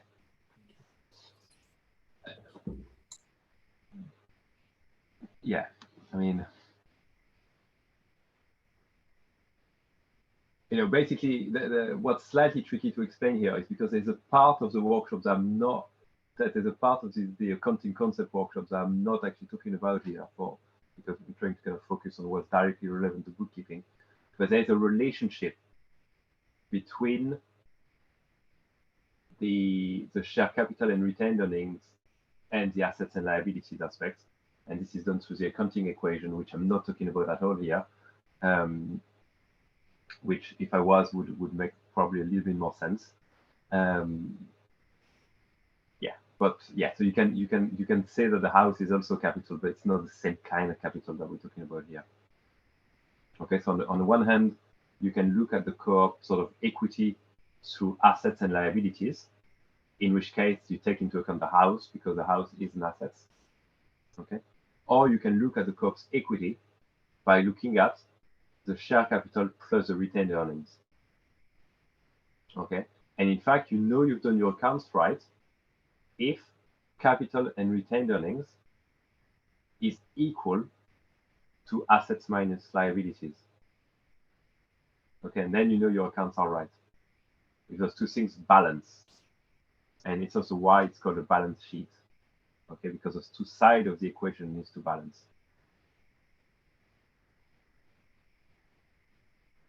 So that is maybe abstract. I mean, if you've got more time, I'm happy to kind of dig into more detail in that. Someone also asked, how are investment shares and loan stock different? It's a very good question. So there's a key legal difference between a loan and a share investment. So, and I will answer the other question just after. So if I lend you money, so say if I lend you £100, then those £100 are still mine. So they're part of my assets. And once they've entered your bank account, they're not yours because they're part of your liabilities. Okay. And there's another technical difference is that usually when I lend money, I am entitled to get that money back and I'm entitled to get the interest, but I'm not entitled to decision making. I'm not becoming a member. Okay. However, if I invest money in the form of shares, then I do. So basically what I do is I give you some money. I say, okay, now that money is yours. It's not mine anymore, but you give me a piece of paper that says I've got shares into your organization. In the case of withdrawable shares, that piece of paper also entitles me to request to get that money back, but that money is a co-op property. It's not mine anymore. Okay, so that's a key difference to lending. But as opposed to a loan, then when I become a member, when I invest shares and become a member, then I also have decision making into the organization. Okay, but the money is now the property of the organization and not mine. So this is a key difference between lending and share investment. I hope that's clear, but do ask if it wasn't, or do say if it wasn't. And then someone said, it sounded to me like retained earning was the same as equity. So it is the same as equity in organizations that, well, that A, are fairly simple, B, don't deal with any share capital. So for example, company limited by guarantee, that would be the same. But in the case of a co-op, or an organization that has share capital, the total equity is the retained earning plus the share capital. Okay. And so if you take retained earning plus share capital, it should be the same amount as when you do assets minus liability, which is also equity. Okay, do you think we can move on?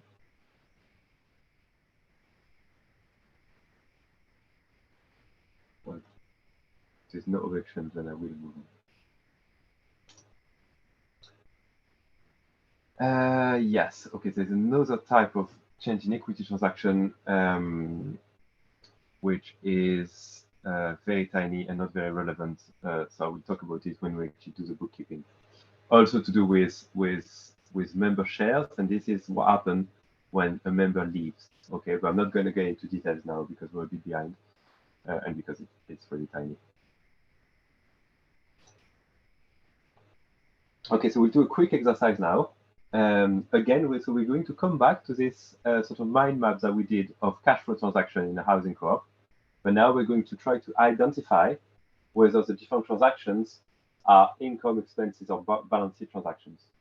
Okay, so I'll stop sharing my screen, or this screen, and I will share the other one.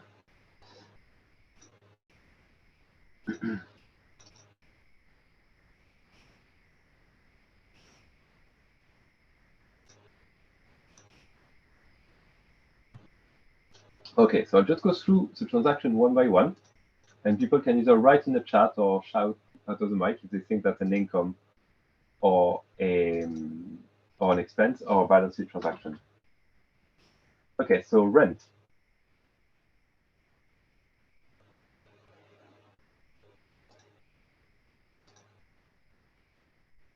You think rent is income? Yeah, someone's with an income. Yeah, that's right. This is an income. When you get loan stock in,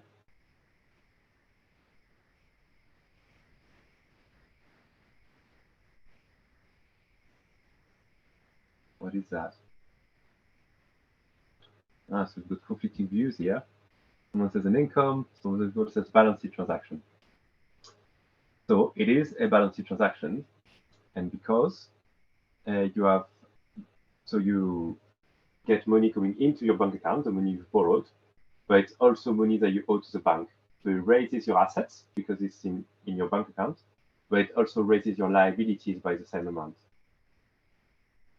Okay, and therefore it's a balance sheet transaction because it does not affect your net worth. It increases your income and your liability by the same amount. So yeah, that's a balance sheet transaction. When you take out a mortgage,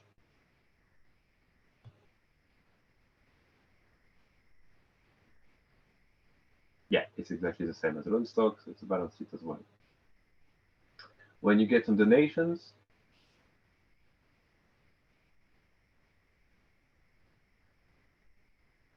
yeah, donations and income, indeed. Regarding the loan, someone says, okay, well, it's a balance sheet transaction, but interest would be an expense. Yes, that's right, but we need to break things down by transaction. There, we're just talking about the transaction of getting the money in to your bank account. Interest is another type of transaction, is when you pay back the loan. Okay, so the interest does not enter the way you account for the transaction of getting the money in.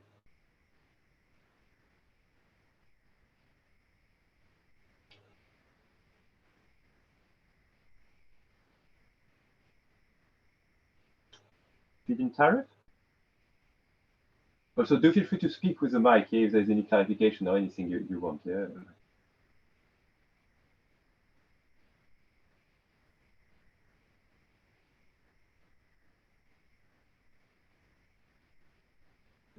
your consensus on feed-in tariff being an income?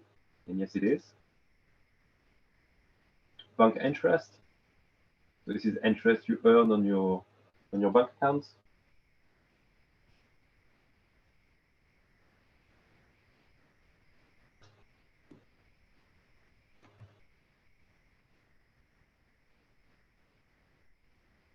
Yeah, income, that's right.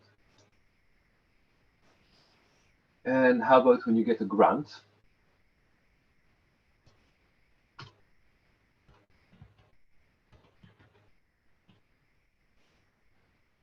Yes, so when you get a grant, we just write it as an income for now, but it does depend. In fact, we'll write it as both because it does depend. If it's an unrestricted grant, i.e. just someone basically giving a grant, but that's not against anything else, so it's not with condition attached, or it's not like, you know, you're going to spend it on those particular things, and or you're going to give it back to us if you don't spend it all or anything like that, then the grant is basically like a donation, so it's just a straight up income. If it's got condition attached to it, then actually when you get a grant, it's a balance sheet transaction, because you kind of owe that money back to the funder until you spend it in a way you said you were going to spend it. Okay, so the way you bookkeep for grants can be a little bit tricky and complicated, or at least a bit abstract, so I'm not going to tell you the whole story now, and we can look at it when we do the practice. But it's just so you know, if it's a restricted grant, then it's more of a balance sheet transaction. If it's non-restricted grant, then it's an income.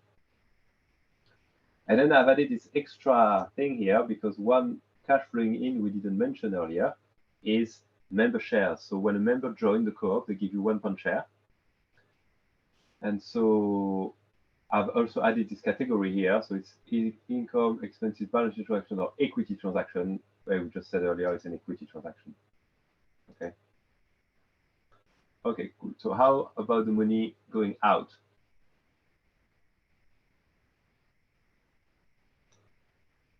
So mortgage payments, mortgage repayments, in fact.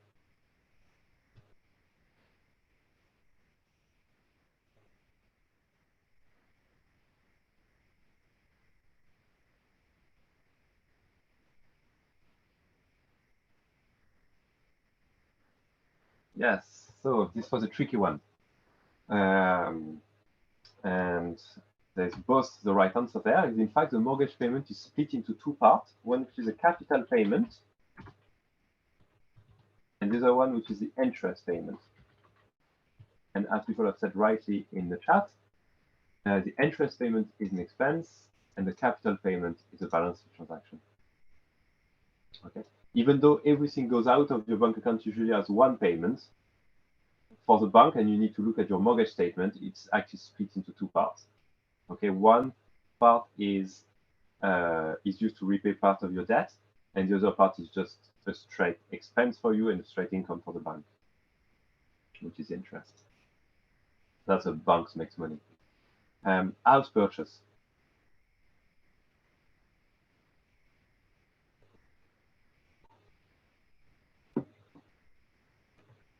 Yeah, it's balance sheet transaction. Utilities.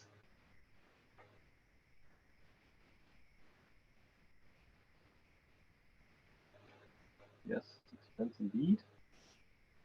Repairs.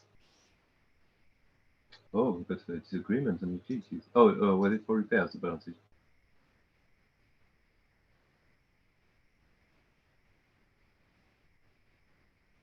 Okay, repairs. What do you think?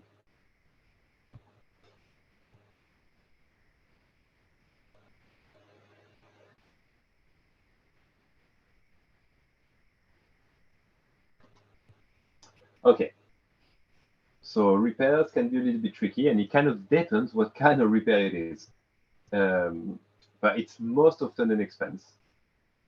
But unless it is something that either bring value to the property, for example, you're creating an extra bedroom, or they maintain or it's still like a capital expenditure in the sense that it sort of maintains the value of the property, then it can also be seen as a balance sheet transaction. Okay, so that again depends a little bit. We can get into details of it later. Council tax.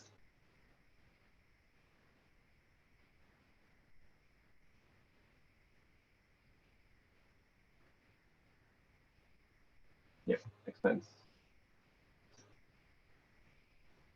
Loan stock repayment.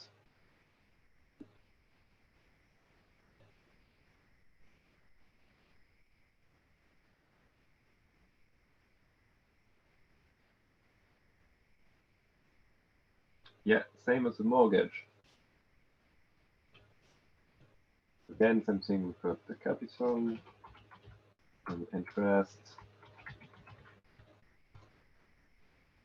It would be balance sheet transaction and expense. Okay, house insurance.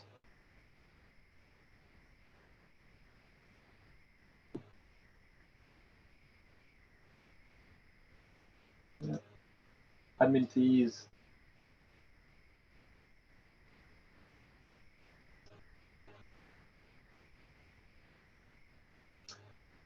Okay, so someone says it was the insurance, but maybe it's a balance sheet transaction if you actually use the insurance. So no, actually, because the actual transaction, which is you paying your insurance premium, that is just a straight expense. Now, what's going on with the actual insurance when the house burned down and the insurance pays you something back? That we'll talk about how we can account for that.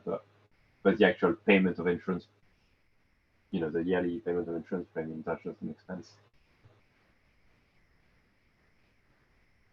Admin fees.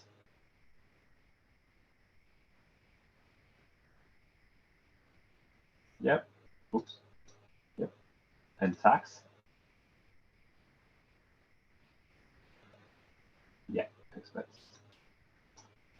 Okay, so we went through all of this and we looked at what transaction would be an expense and income, balance sheet transaction, equity transaction. And what's the point of doing all of that? Well, A, so you can identify things better and hopefully sort of helps making a bit more sense of what we just talked about up to the break, which was maybe a bit abstract. But also it is because identifying transaction is the main task you need to do when you do your bookkeeping. When you look at all of the transactions in your bank statement and you enter them into your books, the main thing you got to do in your head, the task is to identify what type of transaction that is. And if you can do that, then doing your bookkeeping right is very easy. Okay.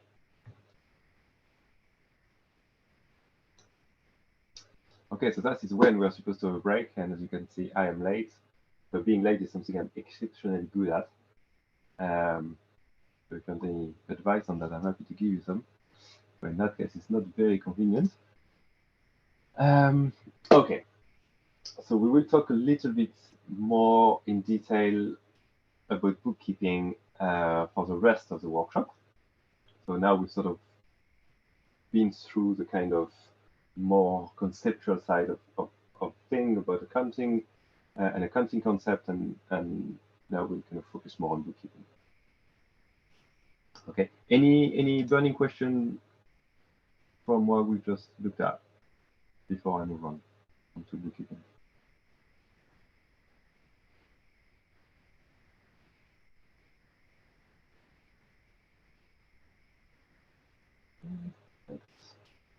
Glad it's helpful. Okay, so bookkeeping. So I said earlier already, so what really is bookkeeping? Well, bookkeeping really is about recording all of the financial transactions and recording them in an organized kind of way. And so what it entails in practice, really, it's simply writing down a list of all financial transactions in organized categories. Okay, and then we'll see a little bit later, those categories we call accounts in bookkeeping, which is kind of confusing, but hopefully it won't be too confusing. But basically, the main thing you're doing when you're doing your bookkeeping is you write down a list of transactions. And before, that used to be done, well, it might still be done today, but you know, less and less so, I suppose. Before, it used just to be done in a book, and you know, you have pages, and you just write down a list of transactions pages on those pages. Okay. So the way you kind of define transactions in bookkeeping is through at least providing three kind of details. Okay, So you've got to say the date of the transaction, so when the transaction happened, what the transaction is for, so a description, and how much was the transaction for, so the amount. Okay? This is only where the number part of it arrives. Okay? So otherwise, it's date, what it's for, how much it was for. Okay? For example, on the 10th of March 2021, rent payment for Jane, £250. And some transaction, oh, sorry about that. Yes, we are back on the slide.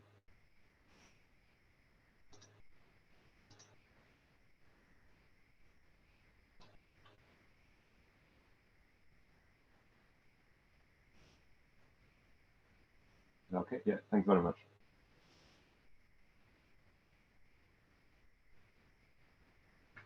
And of course, you will have all of those slides afterwards there for you to look at them again.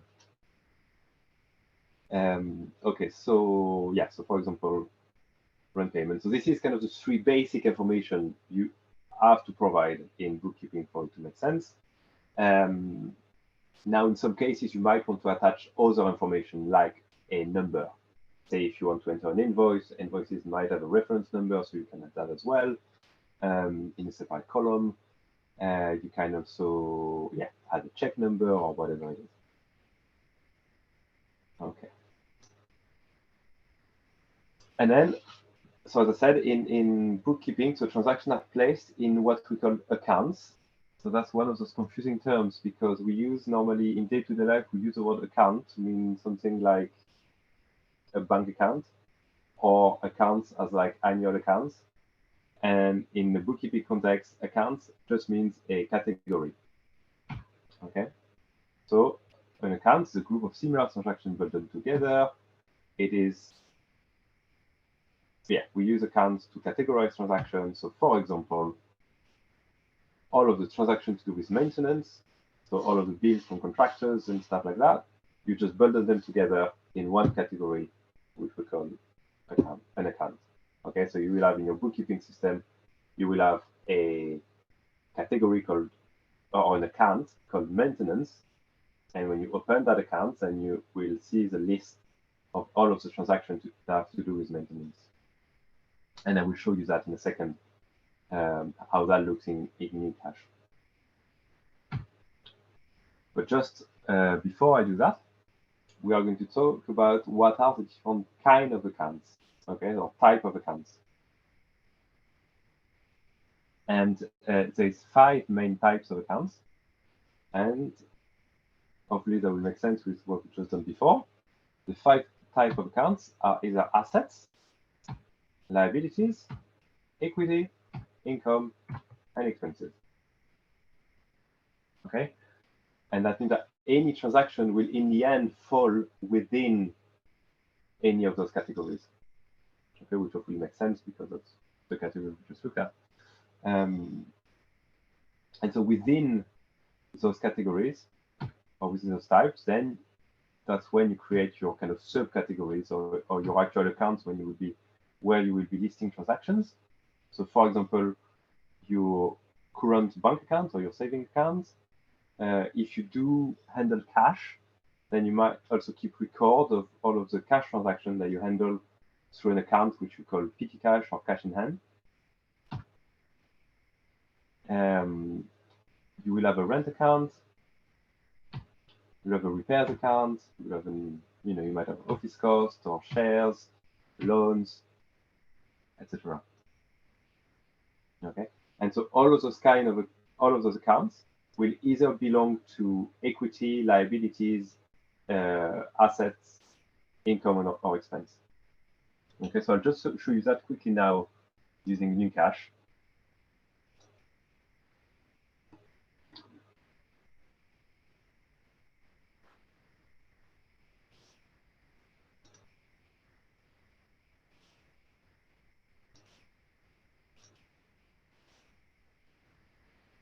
So hopefully you can all see that. Sorry for the color coding, which might be a bit aggressive to the eye. So there is those 5 categories there. So actually that page on Gnucash is what we call the chart of accounts. So this lists all of the accounts that you've created for your bookkeeping system, i.e. just it lists all of the categories that you've created to your bookkeeping. So if you look at assets, so if you open and you list all of the different categories you put in assets, so assets are sorted into two kinds of assets in that case, which we call current assets and those which we call fixed assets. Again, those are kind of concepts that I go through in the usual financial literacy workshop, which I didn't go through today, because we can cover everything. But basically, fixed assets are going to be the kind of assets that cannot be converted into cash very quickly. For example, a house or a piece of equipment. You've got to go through all process of selling it to be able to actually convert it into cash. So these are usually called fixed assets. Whereas current assets are type of assets that are going to be either cash straight away, like money in your bank, or things that will be converted into cash very quickly. So anyway, so within current assets, you will find things like your current bank account, your petty cash, if you handle cash, and things like outstanding rent. Okay, so this will be things like when you invoice member for rent, that would be listed in here until the rent is actually paid. Okay, and in fixed assets, you will have things like the house. Okay, and these are all of the categories. And so, for example, and then when you open an account, then this page now is called an account ledger. And this is where you write down transactions. Okay, so again, you've got the date, a number if it's relevant, a description. So for example, if you just had some rent coming in into your bank account, you could say rent coming in, or rent payments, actually, you can write probably payment. Okay. And then you will write the amount, and you will say as well, in that case, in the case of a bank account, if it's a deposit or withdrawal. So if it's money coming in or money coming out, I guess you write 250, and then that's it. And then you can see there's a column here that says transfer. And I'm not going to talk about this now, but I'll cover that in a second. But for now, we'll just ignore it. Okay, so you just write down and that's it. And then you press enter, and then you can enter another transaction. Okay, and basically, so a ledger is just going to be a list of transactions in an account. Okay, so the current account, the list in here in the ledger should basically be a mirror of your bank statement.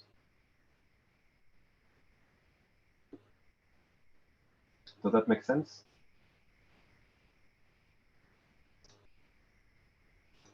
Hopefully it does. Just a few more examples. So if we look at expenses, so house expenses, we'll have an account for council tax. That's when you will be listing all the council tax transactions, an account for insurance, an account for maintenance, and you might have some other accounts to do with loan expenses, for example, which you might want to sort out in that way. So loan fees, that's when you pay fees when you actually take out a loan. Then loan stock interest, mortgage interest, and in there you'll be listing all of the interest transactions. And then other corp expense like accountant, banking fees, FCA fees, which is not relevant anymore, so that could be deleted. And insurance, other kind of insurance. Yes, and similarly for income, you might have different income category, as we said, like bank interest, donation, rental income, and then liabilities. You will have loan stock and mortgage loan. I will go into much more detail next time. Yeah, so it's just to kind of show you, to illustrate the concept of an account in bookkeeping and in Gnucash. Okay, but basically, 5 types of accounts: assets, equity, expenses, income, and liabilities.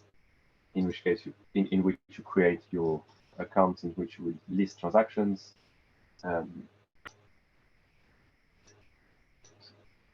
Which are the one on the right here.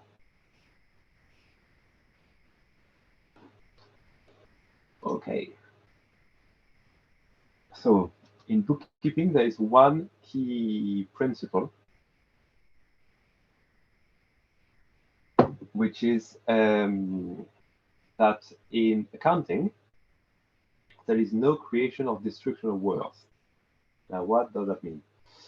It means that money does not arise or disappear spontaneously, but it must come from or go somewhere. Okay, so when you've got money coming into your bank account, it's going to come from somewhere. And when you've got money coming out of your bank account, it's going somewhere or for something. Okay, and that's enough for any account. Okay.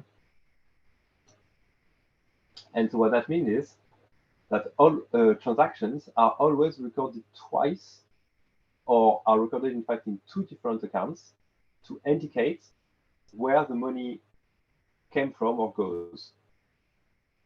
Okay, and this is what we call so this is related to the concept of double entry or balancing entry bookkeeping. Okay, so yeah, and that basically will allow us to make sure that the bookkeeping is done correctly. But I'll go into more detail now. So yeah, so basically a transaction is always recorded in two different accounts, and it will specify so what it is, whether it's an income or an expense or none of that, in fact, and how it affects your net worth, so how it affects your assets and liabilities. We'll give some example of this.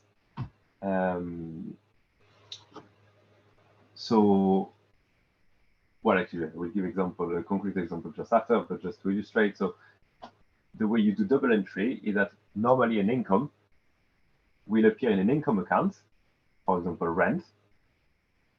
Okay, so that specifies what it is, and in an asset account. So either in your bank account straight away, if the rent is just being paid, or in what we call invoice receivable or rent receivable, if it's rent, which is basically when you invoice for the rent. Yeah, it's not yet being paid, but you still, if you can invoice your member for the rent, this is also an income. So again, so it appears in one place that says what it is. In that case, it's an income, like in an income account, and how it affects your net worth. So it appears in an assets account. That's an increase in your assets.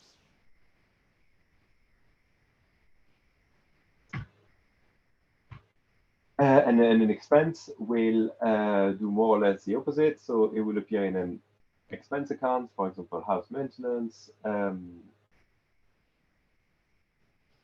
and in an asset account, for example, bank account, but in that case, it will be a withdrawal.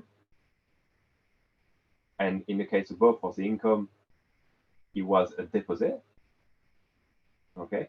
Or in the case of an expense, it might also be an increase in liability. Okay, so what it is going to be like an expense. So it's going to be specified by type of expense accounts, for example, house maintenance. And then it will appear, and then the way it will, it will affect your worth.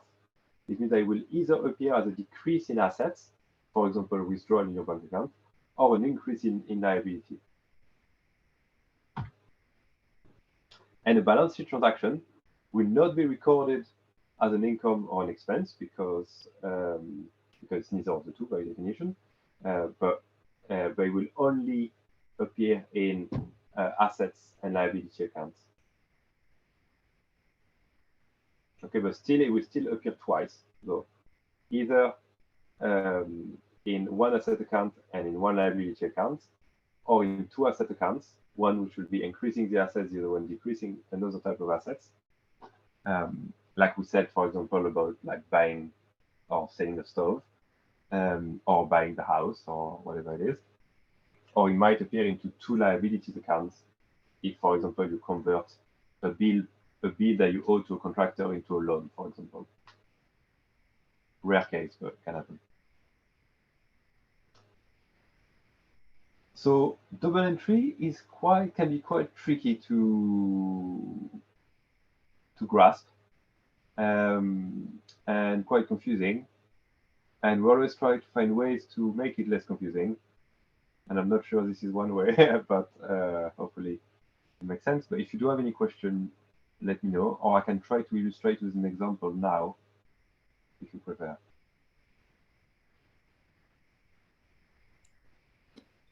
For me, that would be good if there's an illustrated example. Yeah. Okay. So earlier we looked at the rent payment. So the way we enter one transaction, which is a rent payment.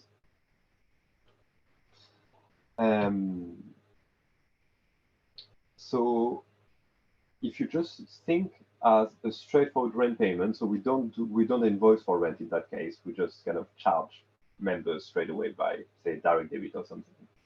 And we don't bother with doing invoices. We just look at rent payment.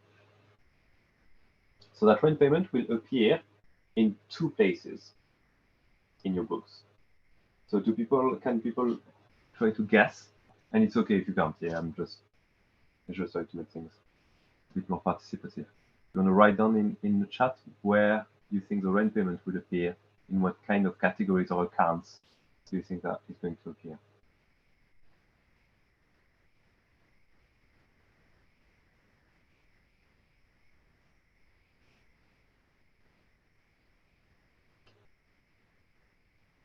Yeah, so it would appear in an income account.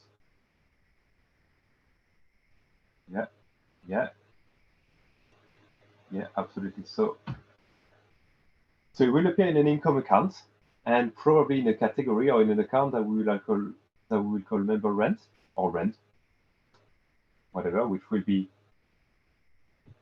under income, and it will be an increase in member rent.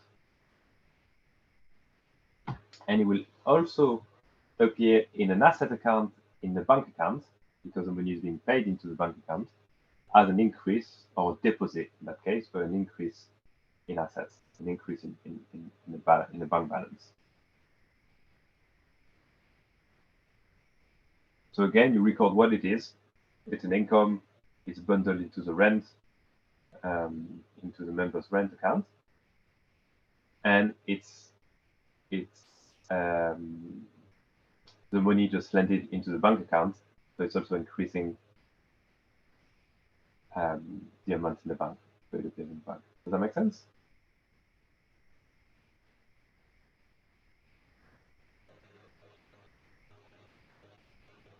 Brilliant. Okay, so I'm just going to try to illustrate that very briefly.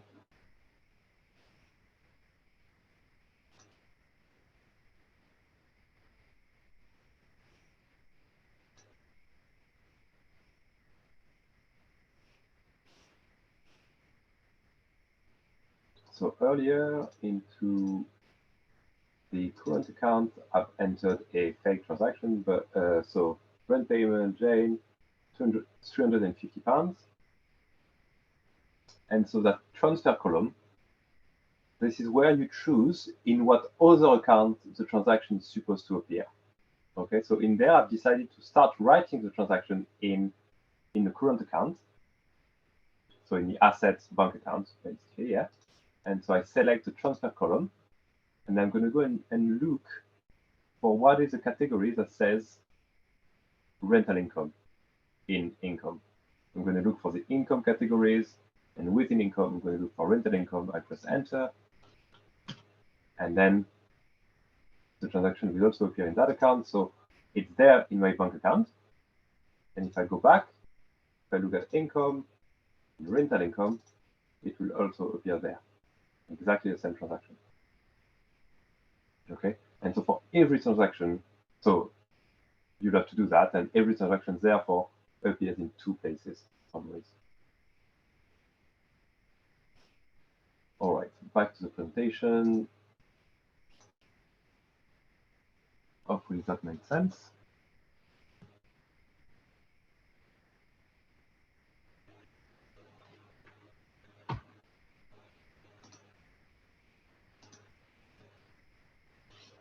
Okay, so we need to look at two more types of accounts. One which is an asset, which we call accounts receivable. or in the case of a housing co-op, the main accounts receivable you will have is for rent. So sometimes we just call it rent receivable. But basically, it is an account when you record the amount of money that you have invoiced someone until it's actually paid to you. So this is where you kind of write down or record like any money that's owed to you, any kind of that's owed to you in the short term that hasn't yet been paid to you. So for example, if you are going to invoice your members for rent. And this is usually good to do that because it helps you to keep track of how much rent is due. Okay, so it basically tells you how much rent is supposed to get in compared to how much rent has actually got in. Okay, so it is quite good to have that category and to create it. Okay, so people that owe you money are also called debtors. And then the other opposite account, which is a liability, which is called accounts payable. And this is the opposite. So this is an account when you record the amount of money you owe someone until you've actually paid it. So for example, when your co-op receives an invoice from a contractor or from the accountant or for whatever, you write down that invoice in accounts payable as a liability, in effect as a small debt.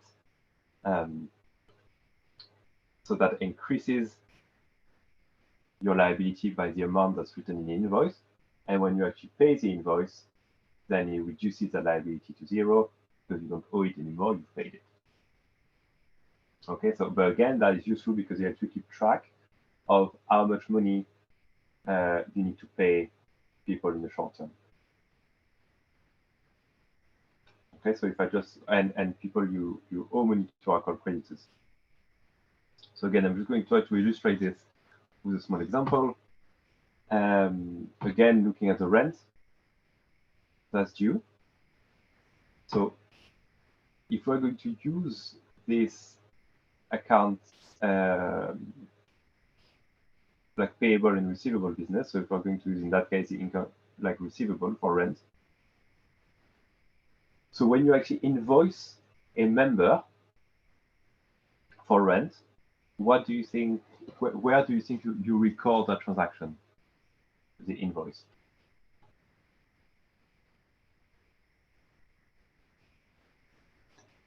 Put any guess in the chat, and if you can't guess, it's okay. Because we're here to learn. But any idea?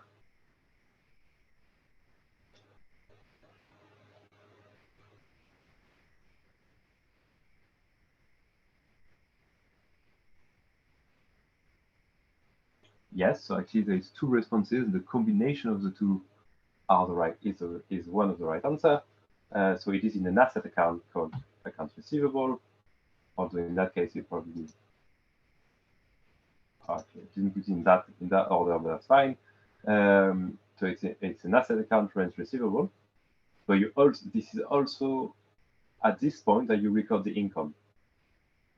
So it's at the point that you invoice someone that you record the income. Okay, so that transaction will be entered in two places, as rent receivable and as income. Okay. But then now, and this is not the transaction in that case is not rent payment, but it's rent due. Okay, so this is when you sort of record that a member is due to pay some rent to the co-op. And so yeah, so this is what represents the income. And so now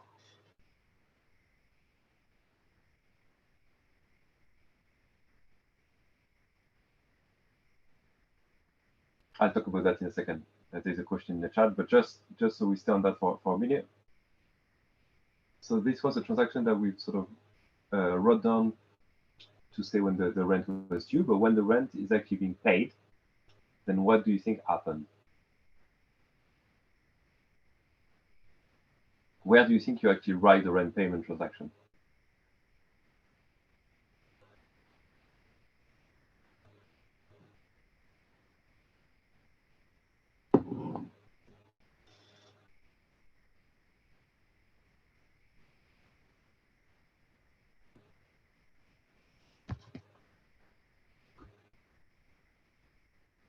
Okay, so just to recap, so we've invoiced a member, we've recorded the income, and we've recorded in our assets that there's some rent that's due to come in rent receivable. Okay, now the money is actually being paid to us. So where do you think the transaction will appear?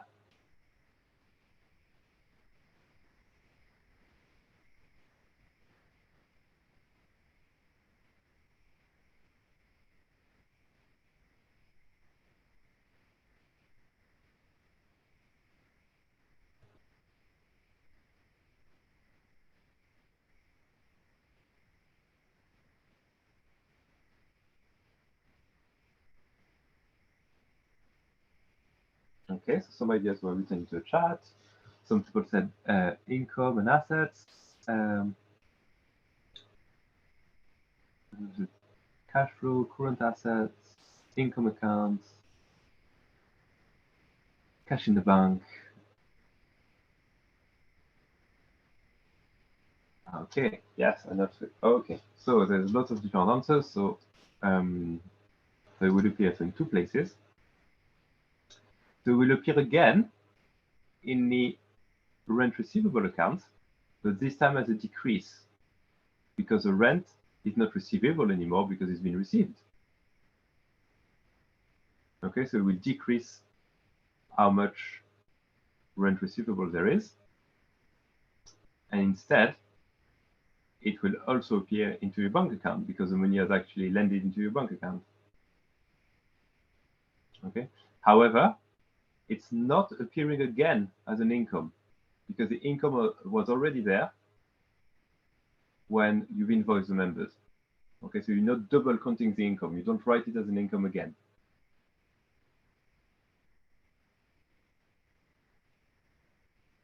Okay, and that transaction that you write down when the rent is actually paid, that's a balance sheet transaction. It's not an income because it goes from one type of asset, which is decreased, to another type of asset, which is increased.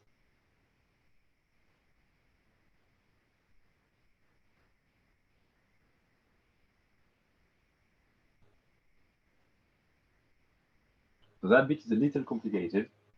Again, we'll practice that here next time on Gnucash. But I'm just going to try to illustrate it to you quickly on this transaction we've created there. Not just going to make a lot of sense, but okay, so here I am in the rental income category, which is a yellow category that says it's an income category. Okay, so the first transaction was the rent due. So that's when I'm recording the income, but the rent hasn't yet come in the bank account, so I don't record it into the bank account anymore. I record it into outstanding rent, member one. So okay, this is basically rent receivable. Outstanding rent in that Gnucash file is a rent receivable effectively, and for member one, in that case that would be Jane or whatever. But so you say, okay, that member is owing the co-op £350. We record the income, and so if we go in outstanding rent, member one, we say, okay, we know that that member is owing us £350. Okay. But later on, say the 30th of the month, we see that actually we get a rent payment, and we see in the bank statement, rent payment, Jane. And we see that the money deposited is £350. And anyway, because it's Jane, we go to outstanding rent, member one. Okay, now that transaction, which we see in a bank statement has appeared as a rent payment from Jane, £350.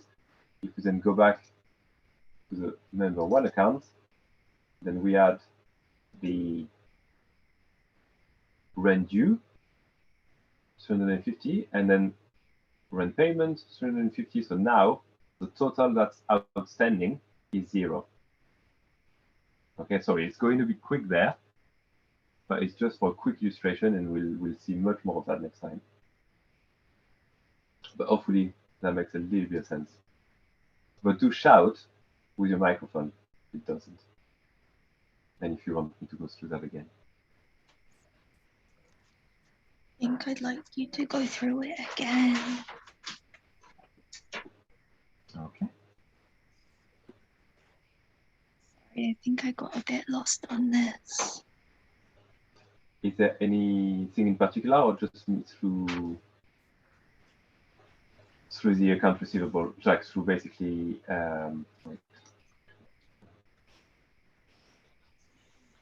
through that part, yeah? What's on that side? Well, how many like categories, like assets, rent receivable, are there? So usually for housing co-ops, as kind of accounts receivable, you usually have only like a rent receivable, and usually within rent receivable, it's kind of useful to create one account for each member, so it's very then easy to track how much each member owes the co-op.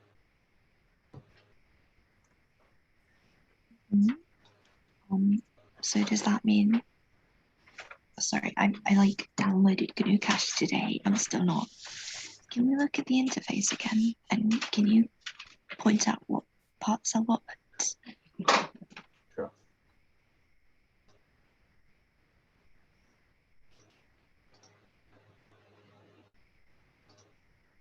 Okay. So okay, so we've got the 5 types of accounts, which are assets, equity, expenses, income, and liabilities. When you expand each type, then you start to see the categories. So in assets, you've got 2 kind of overarching categories, which are current assets and fixed assets. In fixed assets, you've got just the house, where they're inside there, that will open a ledger, and you can list all the transactions that have to do with the house. So when you purchase it, for example, or when it changes value through revaluation. And in current assets, which is why we're most sort of, which is more relevant to us now, then we've got the current account, which is the bank account, effectively. And if you also had a saving account, you would then create another account called saving account. Okay. Then we've got petty cash, in case your co-op is handling cash. And then you've got outstanding rent, which is basically another name for a rent receivable. I could actually name rent receivable in that case. Consistent with rent receivable. And then within rent receivable, then you might want to create one account per member. So you can list the transactions separately for each member. Okay, so for example, if we have a member called Jane, then in there we're going to list all of the transactions that have to do with Jane's rent.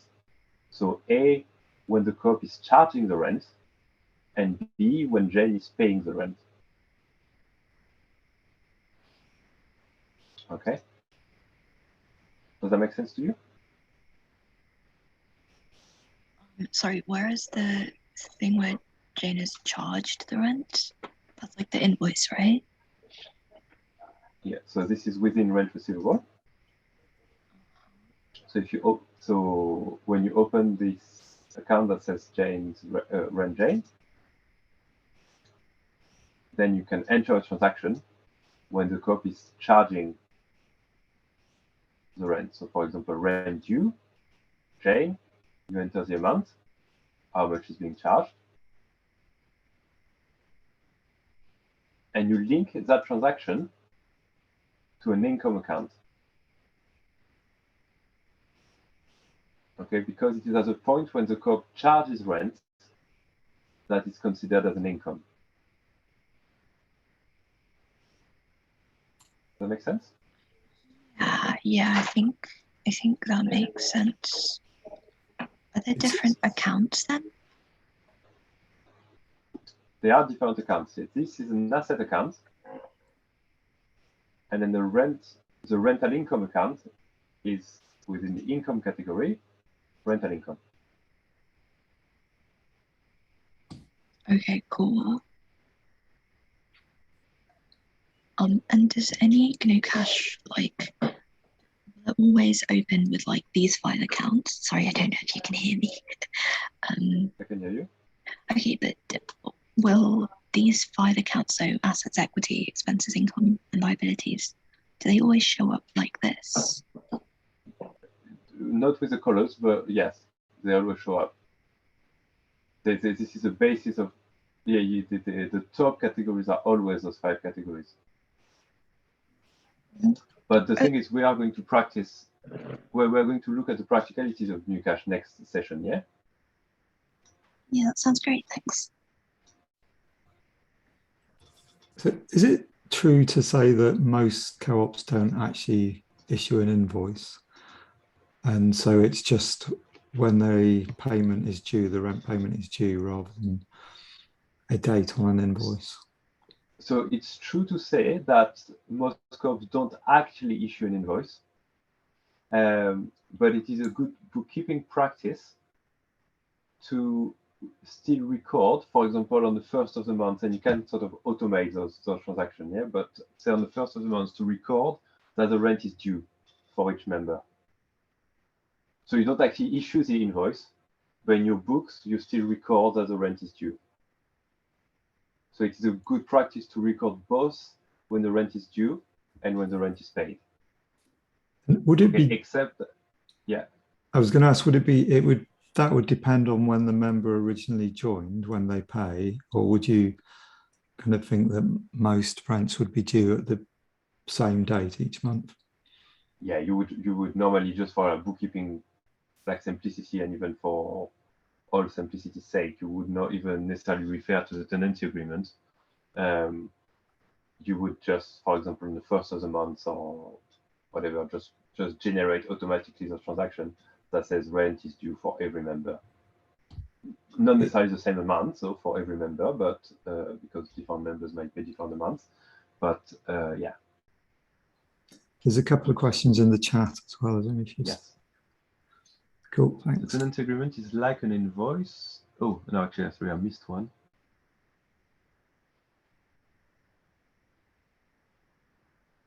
Okay, so the question around the shared cost outside of the cooperative account, then we'll talk about that next time, if that's okay. Or maybe at the end, if people want to stay for longer, that's fine. The tenancy, why is the software called, please? So the one we're using now, I suppose?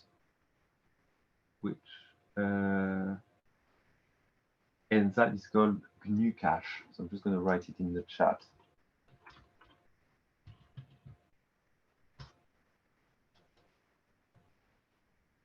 And then the other question is, the tenancy agreement is like an invoice. It is a little bit like an invoice, in effect, because it says that the member, like, it says that rent is due or payment is due every month. So yes, it is in effect like an invoice, which is why you don't actually need to reissue an invoice to members every month. Yeah, but you still want to kind of record it in your bookkeeping that some money is due every month.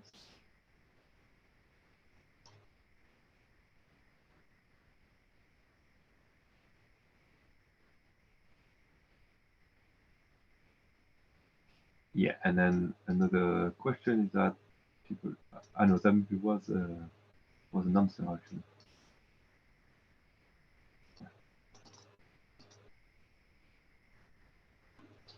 Okay, I'm realizing we're already 10 minutes late. I don't think I've got many things left. But are people okay to stay for maybe another 10 minutes to finish things off? Fine by me.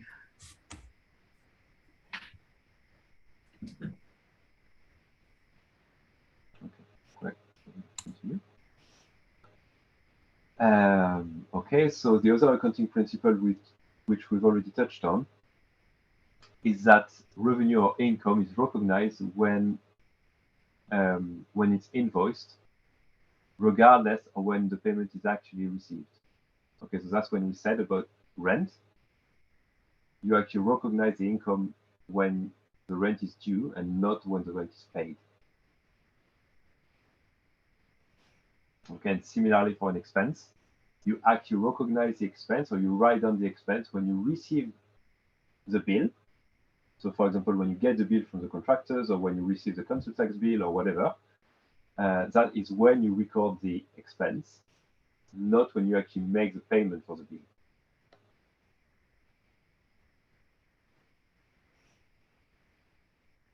Okay, another principle is that, but this is a bit less relevant for housing co-ops actually, because it doesn't really happen, but it's called the matching principle. And it says that expenses are recognized in a period that relate to the income. Okay, and similarly for the income, it's recognized in a period that relates to an expense. One example of this for housing co-op.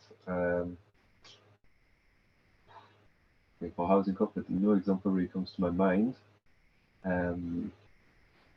But just in general, say for a business that sort of sells things, or like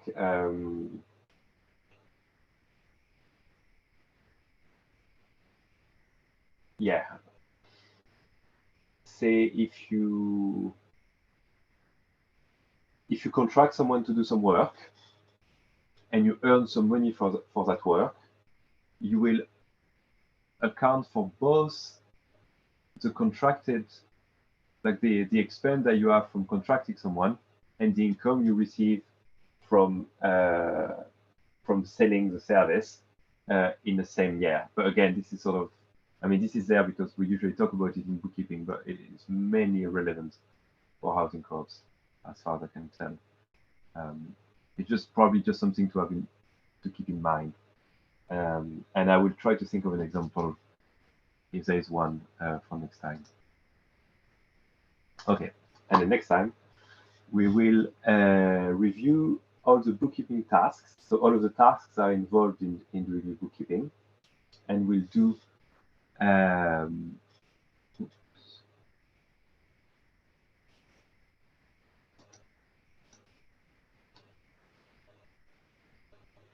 yeah, thanks.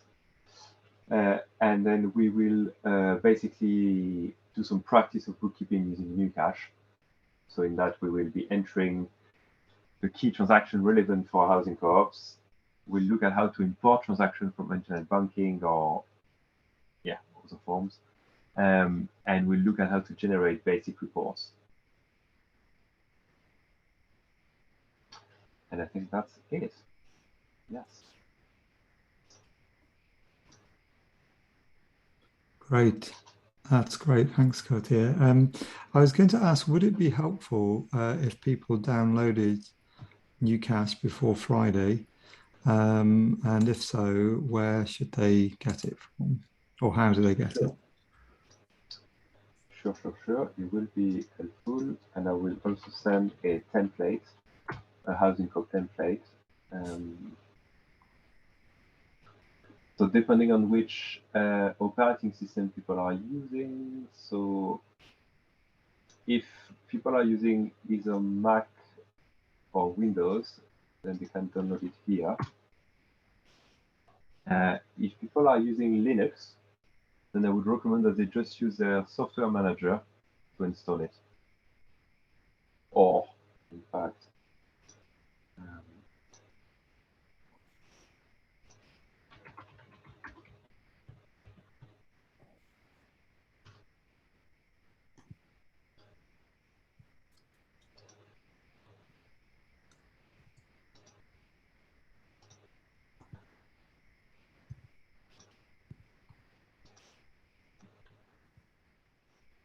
people are using Linux, then I would recommend them to install it from here.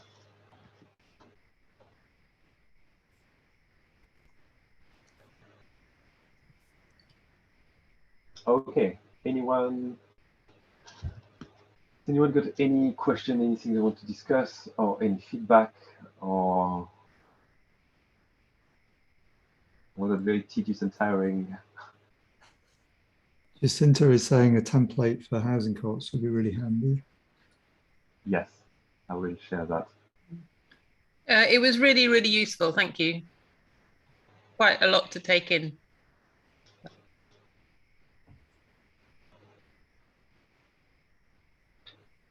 Yeah, thanks. Yeah, sorry, it is quite a lot to take in, but yeah, it is quite difficult because obviously we kind of want to get onto the practicals, and but unfortunately, yeah, there's some concept to kind of go through before we can really do the practice of bookkeeping for it to make sense.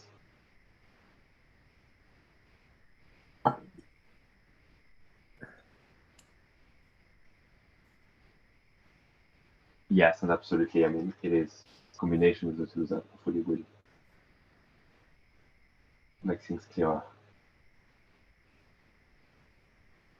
Thanks, Thank it was you. Really helpful.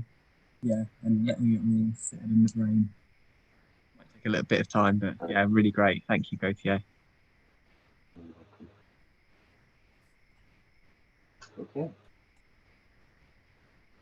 Okay, I'll pause the recording.